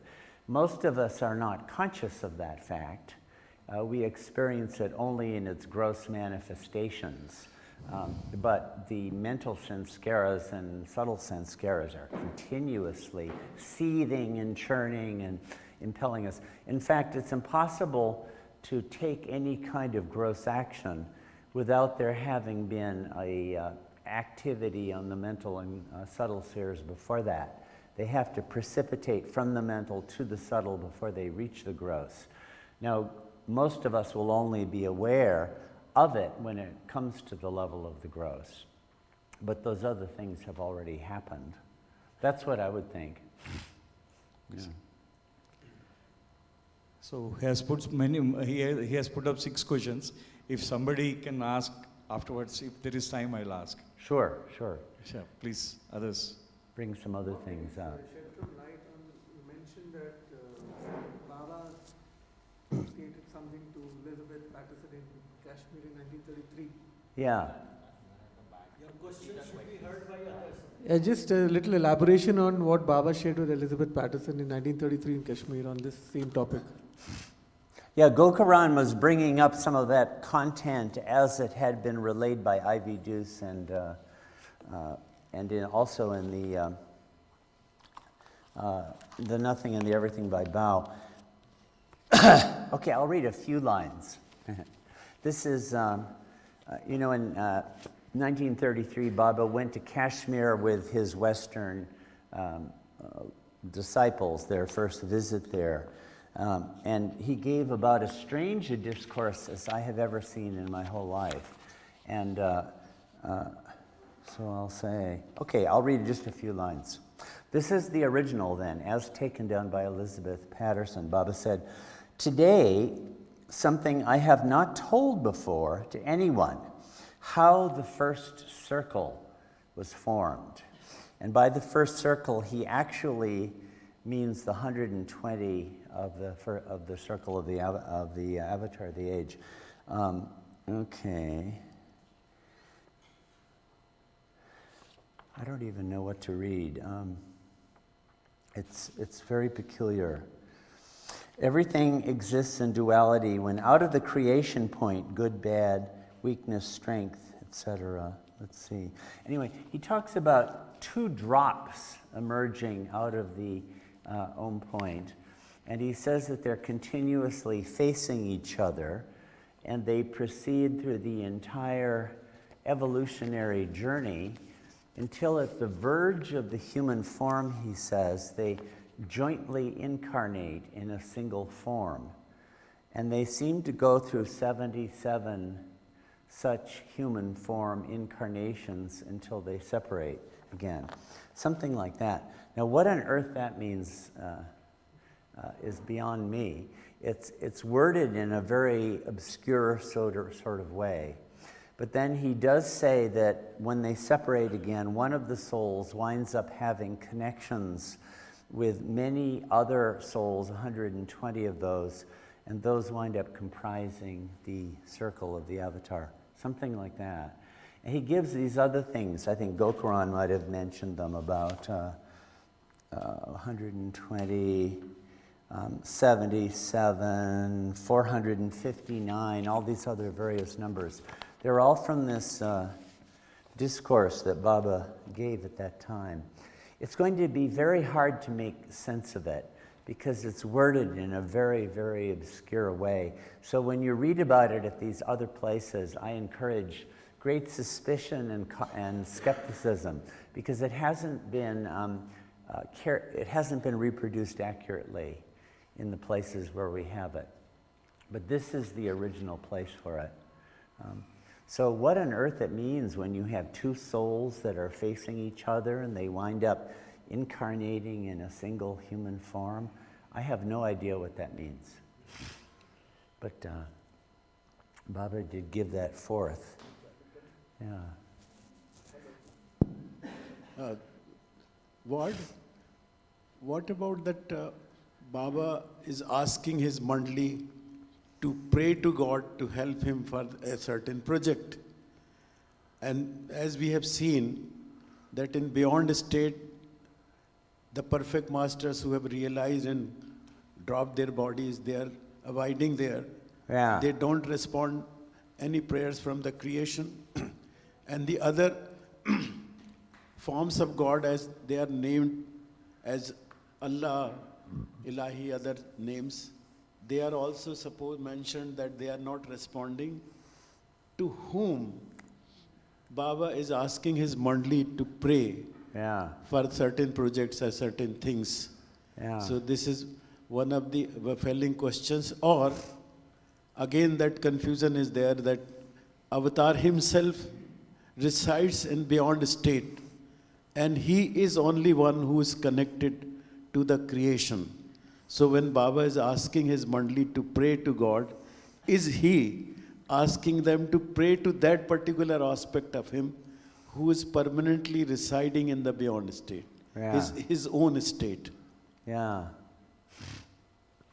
Again, these are kind of unanswerable questions, you know.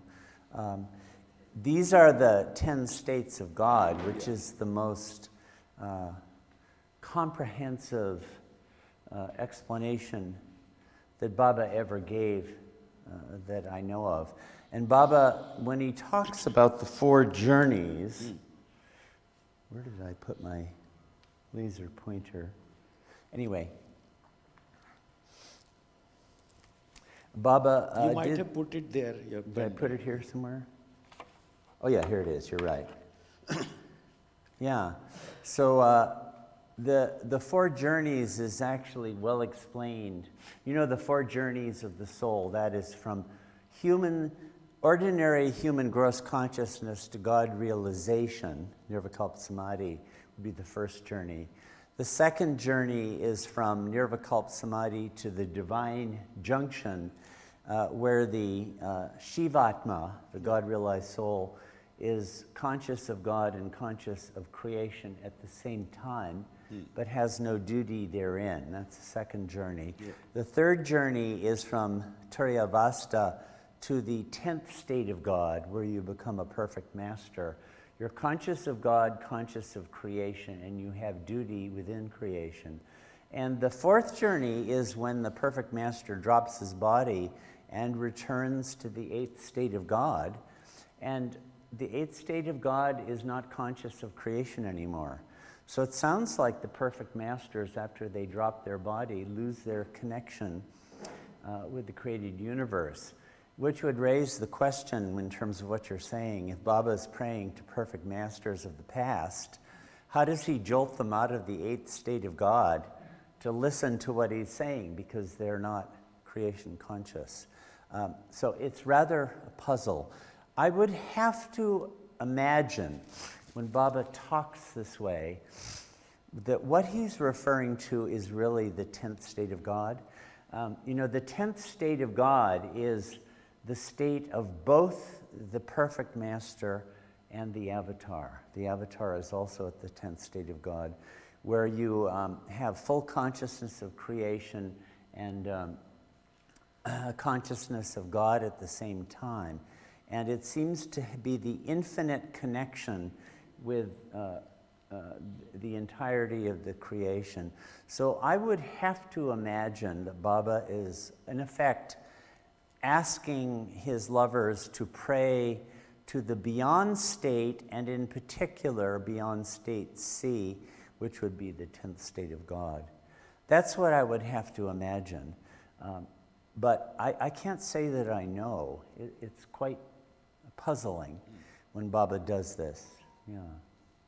A lot of these questions I don't know the answers to either. We really need to get a God-realized Shivatma to one of these sessions who can speak with authority. Are there any God-realized Shivatmas here, by the way? Are you? No? Yeah.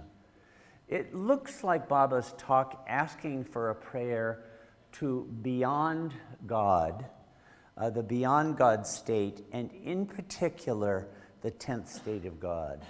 That's what I would have to imagine. All these things. By the way, you know, Richie and his, I thought that was a very nice account he gave of the God's, you know, the everything and the nothing. But the 2 states that he mentioned of God as infinite unconsciousness and God as infinite consciousness are these.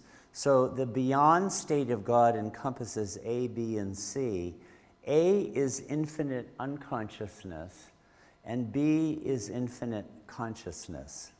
And Baba explains in that chapter that they arise concurrently with the whim. When the whim surges, both unconsciousness and consciousness arise concurrently. And Baba says this is something that belongs to the mystery of God's own knowledge and can't possibly be understood through the intellect. But despite that, Baba did give a really wonderful analogy that's so good that makes me think that I understand it, even though he said you can't understand it. And it is this. He says, imagine a woman who is pregnant and she has a fetus in her, stomach, and the baby is developing, and the eyes of the baby are developing, and at a certain moment in the development of the fetus, the unborn baby's eyes develop the capacity to see and to not see at the same moment, right? You get that idea? Yeah. As soon as they have the capacity to see, they also have the capacity to not see. And that is what happens with states A and B. God becomes infinitely conscious and infinitely unconscious at the same time. So the entire journey of the soul is from 2A to 2B. God, in the state of being infinitely unconscious, has the longing to achieve the state of consciousness of himself. But the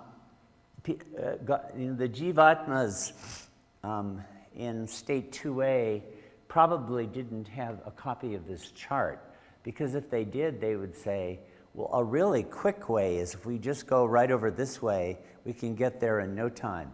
But in point of fact, they have to go through the entire journey of the divine theme. The 7 kingdoms of evolution, human form, and arrive at it this way.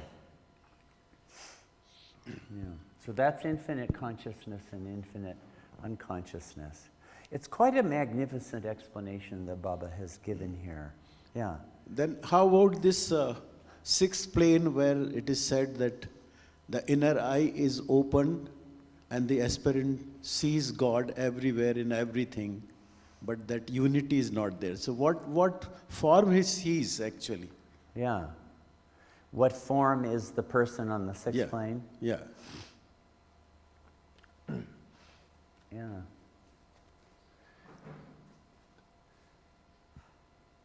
We should, find a 6th plane saint to describe that. I imagine someone on the 6th plane would just experience himself as the one who sees, as the pure seer, as the eye that looks. What else could you experience of yourself? Baba did say that on the 6th plane, you can see all the planes beneath you. You cannot see I mentioned yesterday the asmans. There are these adjuncts, sections, these associated areas with each of the planes all the way up. You can't see those when you're on the 6th plane, but you can't see the kingdoms of evolution either, Baba said. But you can see all of the different planes of consciousness. So apparently someone on the 6th plane who sees God continuously can see God in all of those forms also. But I should imagine you must just experience yourself as the one who sees and God as the seen. Again, like Sri Aurobindo was on the 6th plane, we could read him and see what he says about himself. A lot of these questions are intriguing to contemplate. We really need someone who's advanced to know. If we see the other concluding ends in God speaks, then these questions have no value. They are not required, but in one relation it is important that Baba says that make me your constant companion. So these are the avenues through which we can remember him. That is the only thing. Understanding is beyond our own understanding, our capability.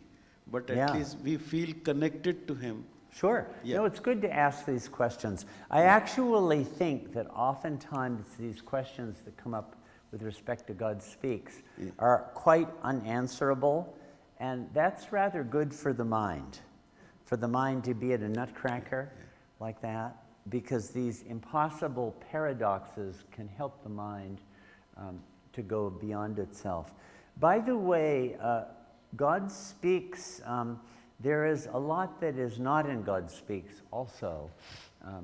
And it really will be necessary. I mean, I've been working in the stuff from the 1920s, but it really will be necessary to bring all of that into the story quite a lot. Here is one topic. Okay, here are some of the topics you won't find addressed in God Speaks, for example. There's practically nothing about love. The word hardly comes up. There's almost nothing about the lover and the beloved in the relationship. There's a little bit of mention of it when you get to the sixth plane, but not very much. There's very little in the way of guidance to seekers. And if you're wondering what that would look like, well, read the discourses. It's all over the place. Discourses gives all sorts of practical wisdom that's useful to you on the spiritual path. But God Speaks describes the layout of the inner universe, but does not give much advice actually on how to pursue it. But there are some other questions which God Speaks doesn't go into also. For example, the topic of Maya, that's really quite an important part of Meherabad's darshana is the word I'm using for his spiritual philosophy. The word Maya does not come up in God Speaks, except in the supplement, whereas you'll find 4 discourses on it. Here's another word that never comes up in God Speaks, karma. Not once does that word come up. Sanskaras do. Now, I don't regard this as a comment on to disparage God Speaks at all. God Speaks presents a certain framework, and when you have that framework, these topics can be fitted in, and should be, but that will need to be done. Here is a huge topic, which I think that you really have to go to Infinite Intelligence and other books to fill out, and that is on the topic of the creation itself. God Speaks is really focused on the journey of the soul and the soul's passage, through the evolution, reincarnation, involution to God realization.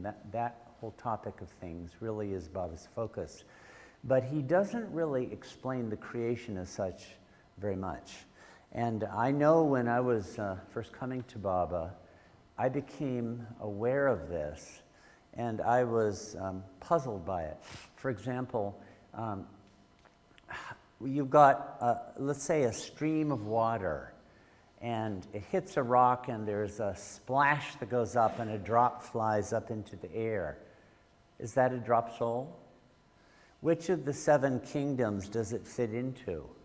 And when it merges into the stream again, has the drop soul dropped its body? And did it go on to another drop soul?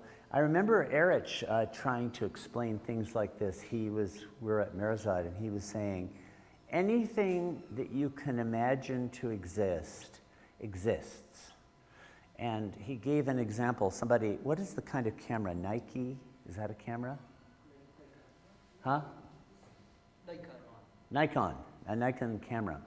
He said, for example, a Nikon camera, well, if you can imagine it, it exists. And I was thinking, but which kingdom of evolution is that, And when do you actually drop your body? If I break off the click, the switch, has it dropped its body, or do I have to destroy it more? And does it go on to become a Kodak? In other words, there are all these questions about creation itself that God Speaks really doesn't answer. And now I feel it doesn't answer those questions. You really have to bring in Infinite Intelligence and other books. That's not God Speaks' topic. God Speaks is focusing on the journey of the soul and its experiences on its onward journey toward the realization of God. So I do think in the future, as we study God Speaks, we're going to need to bring these other things into the picture. I do think that God Speaks gives us the master framework, the overall context into which it can and should all be fitted. There's really no book in all of literature I've ever seen to match God Speaks in this respect.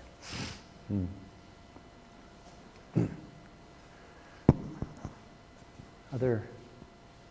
Yeah, Mikhail, did you want to ask something?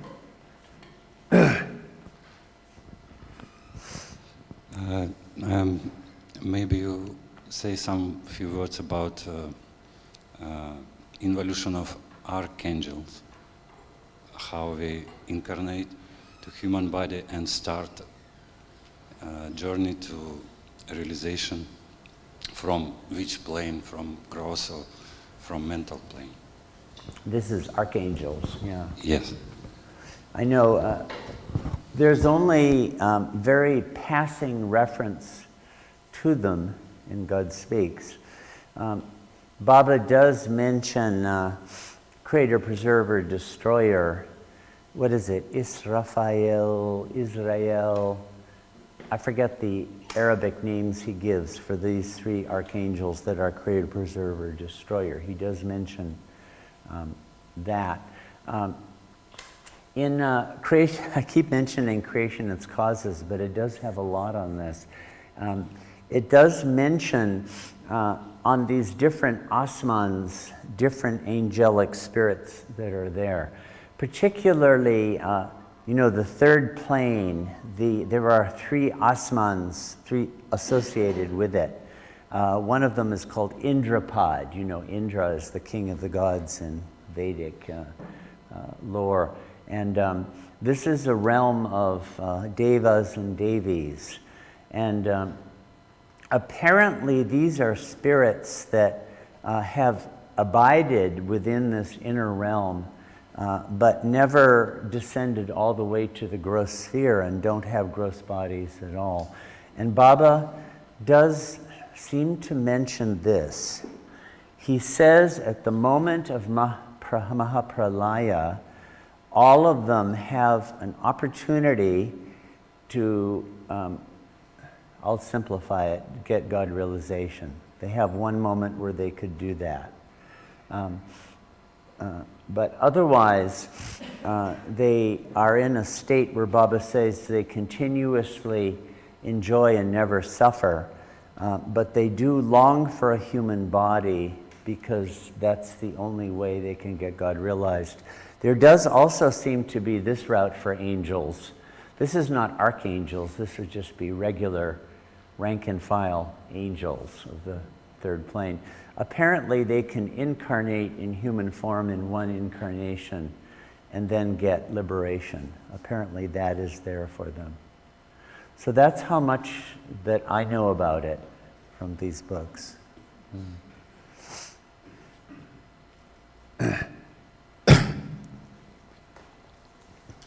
After answering every question, I mark on your face that you feel freedom, that this is the end. But actually, I think even after this session, this will not end. The questions would be there because God speaks and other literature. They raise more questions rather than solving the questions. And one of the most important questions is this, that somebody asked when this God Speaks was published, particularly some Western people, that Baba, this is very difficult to understand. To different persons he gave different answers. To somebody he said, just put the God Speaks under your pillow. To somebody he said, read it 7 times. Somebody, he gave different prescriptions. But what most important seems, as you are from the teaching line and I have also been there, so what appears to be a concluding remark is this: before this, humanity was not knowing the syllabus of life. When we join any course, whether it is a science subject or art subject or whatever, we are given that during this particular period what you have to study and what will be the end of that result. So God Speaks gives us for the first time to the entire humanity the syllabus of life, that is from where you are coming and where you are going and how you will be traversing this path and ultimately what you are receiving. So that is for the first time. So whatever, whether God speaks, you understand or not, but it gives us finally our destination, that every soul has to realize God. And for that, what are the requirements? As you study, you have several requirements, so that is also said. And to another person, Baba also said that God speaks will not teach you how to love God, but it will tell you who is God. You know, it could actually be characterized as the biography of the soul. Yeah. It's actually the story of the soul, as you were just actually saying. And this is, what you said is right. This has never been explained to humanity before. Where we came from and where we are going. You know, in the religions that teach that we have only a single lifetime, I mean, they couldn't really explain this in any case. But even Hinduism hasn't either. I mean, I think in Hinduism you have the idea that you get mukti at the end. Okay, that's true. But the whole story from the very beginning of God asking, who am I? And we've been through every form in evolution. We've been bugs, we've been birds, we've been lions and rabbits and everything like that. That understanding has never been given to humanity before. And the course of reincarnation, and then you know, the involutionary journey with the 7 planes of consciousness. I haven't seen this explained in that kind of way in any of the other religions. I mean, in Islam there are 7 heavens. Okay, that's nice to know, but it's not at all clear what is to be found there. And I haven't seen it in Vedanta either, to tell the truth. I don't think there's ever been an explanation of who we are, where we came from, or where we're going that even approaches it. Even we are so fortunate to come from Hindu background, which is the oldest religion, but it is not there. This explanation is not there. It's not. Only thing is liberation, right? Which is also not explained. Right. In our Baba literature, we come to understand that even liberation is not a complete journey. Yeah. Yeah. Yeah, that's another thing. Even like, I mean, I would, Advaita Vedanta is quite spectacular in its account of things. But even when I listen to some of the great Advaitins speaking, whom I admire on the highest, they don't seem to understand the difference between a mukta and a majub and a jivan mukta and a sadguru and the avatar. They really... No, it is so confusing that just everybody, all the advanced souls are called as Rishi Munis. Right, right. Which doesn't mean anything. Rishi Munis, what are their stages, what are their powers, what are their experiences, that is never given anywhere. And the lowest one are everybody is a sadhu, right? Which is also not explained. So, although it is the oldest religion, but it is not giving anything. So, first time, Baba is giving the greatest gift, we feel, to the entire humanity. And one of his roles, particular role when we say Baba was this and that, so probably in his previous advents, he created a stage for himself to be coming as Avatar Meher Baba. And during this particular period, the whole world has globalized. And globalized means that understanding was needed, common. What you read here in physics or chemistry in India, same courses in America, same courses in Europe. So that was not there. Every country had its own understanding, its own division, watertight compartments. So those are dissolved by himself as Lord Krishna, Buddha, Rama, and then this stage by himself is created where he can give that final understanding. And I think at present, till that book is not there, this is one of the greatest gifts. You know, this is one thing to be aware of when you read some of the earlier material like Infinite Intelligence and so forth, that Baba was using a lot of his terminology in an earlier fashion. For example, in Infinite Intelligence at the beginning, he uses Sadguru as a term for any kind of God-realized person, even a Majub. But as he went along, Baba gave these terms more and more precision and more definition. And God Speaks really is the place to go to on that. This is where we have the definitive use of the various terms that Baba created over the years. And when you read earlier stuff, you have to be a little bit wary of this. He'll use terms differently. But I often wondered when doing this editing work, Baba, like in Infinite Intelligence, would go on and on and on about the difference between a Raurav and a yogi and this one and that one. And I kept saying, why is Baba constantly distinguishing and differentiating? And then I came to realize it's because there is such universal confusion on these things. I mean, here in India, to become a Sadguru is as easy as falling off a log. All you have to do is speak some nice words and impress people, and all of a sudden you're a Sadguru. Whereas Baba really wanted to clarify what these different states and stations are, how they're not all the same.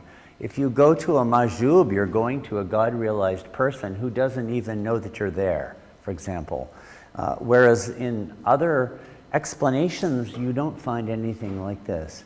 So Baba really put in a lot of effort to sort out and clarify the spiritual landscape. And again, God Speaks is the master exposition on this topic, as it is on many others. And I feel this word, I don't know whether you would just stand by myself, but I feel that it is not just a book as other book. When we are reading this book or sharing from others their understanding, that something is happening inside.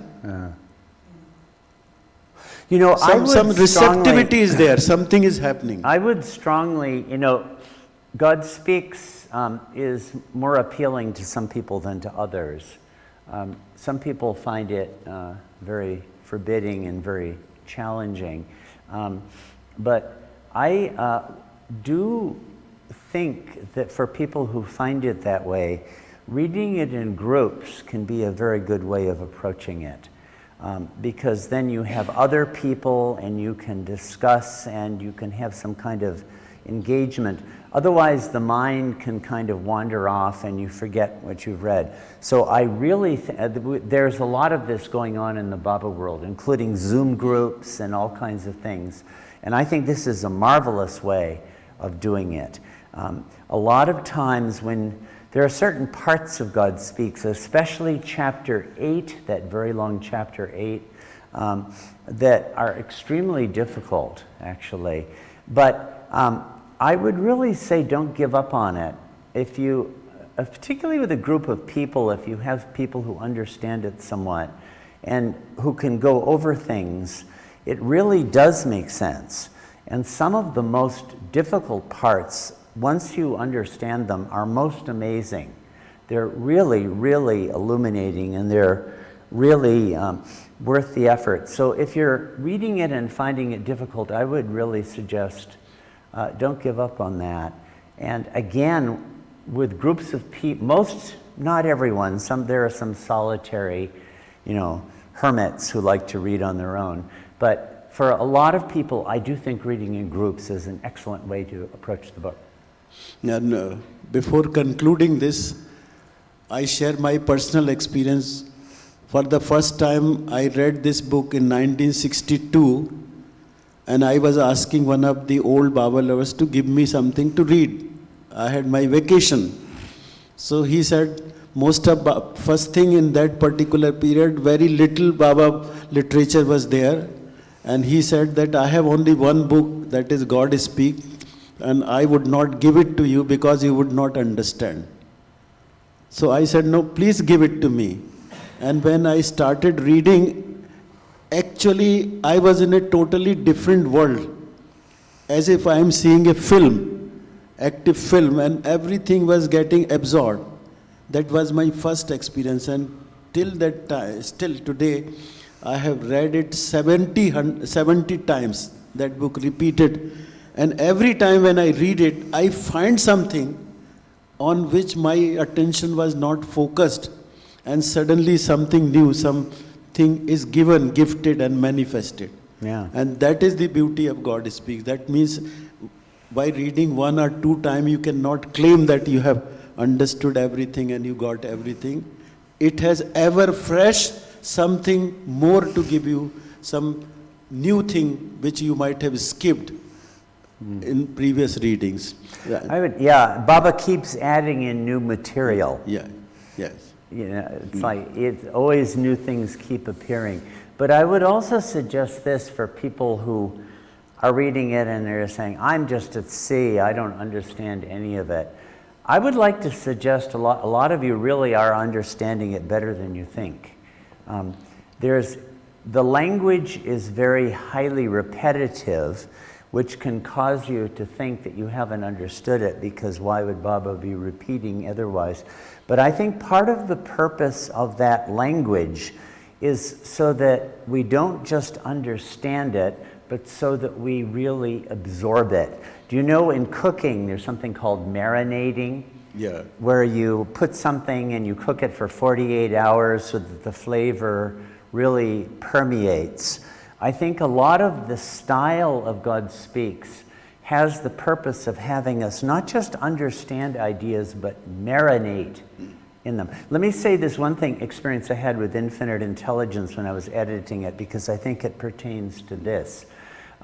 When I first got the manuscript from Marilyn Jeswala, I was in America, and I went home and I was reading it, and I have to be very honest with Baba, and so I was saying to Baba, Baba, in this manuscript, you have expressed about 3 ideas about 500 times each. It's extremely repetitive, it's extremely boring, and it will do nothing but hurt your reputation. I know I'm wrong, but this is what it looks like to me. And I felt like Baba was saying this to me. Okay, Ward, I've said 3 ideas 500 times each. Right now, explain to me one of them. And I found that I couldn't really do a good job of it. I could sort of do it, and as a teacher, I know this is a sign that I haven't really understood it. And 5 years later, I realized that you see, it's not enough just to understand these ideas. They need to take possession of you and crack the mind. And finally, at the end, I felt like Baba would be saying, all right, Ward, understand this idea. And then he would explain something. And I'd say, yeah, Baba, I understand that. And he'd say, no, you haven't. Listen again. And 40 times he would do it. And then suddenly he'd say, oh, you mean that? And it is exactly what he had been saying, but my nut had to crack. So when you read God Speaks, a lot of it is cracking the nut, of the mind. And when that happens, you can absorb it in a completely different way than you do with most books. So with this now, thank you so much. And everybody who's sitting here is interested with some important role. And if you really want to tell others who Meher Baba is, then at least you should have some knowledge of God Speaks. That would qualify you to share. Simply by saying he is the avatar and avatar means this and this, so that would not manifest to them the real divinity of Meher Baba. So those of you who are given this responsibility by attending this particular program, please, if you have not read God Speaks, and if you are not reading God Speaks, at least you can discuss with others, those who have understood little bit of that, what is there, and that would be the opening dialogue with others. In that term, you can explain to them very nicely who Meher Baba is. Otherwise, it is just the same name, other names like that. So with this, we are inviting you for the next session, which is the end session, afternoon, and if it is possible, because the film is 2 hours film, so if you can come at 3 o'clock, you can skip your rest, and instead of 3:15 or 3:30, if you can come at 3 o'clock, it would be very nice and we would feel grateful. And after that, we will have some formalities, and a farewell tea is organized by somebody after the program. Tea may be there in the beginning or not, that is not sure, but at the end we will have tea and you can all meet together, share this. And when we have our formal vote of thanks, we would also request from the audience somebody to come forward and share on behalf of all of you their perception, how these programs are important, what is the significance of these programs, and how they can be further taken up. So with this, we are grateful to you, all of you. Jai Meher Baba, thank you for attending. Please come, if possible, at 3 o'clock.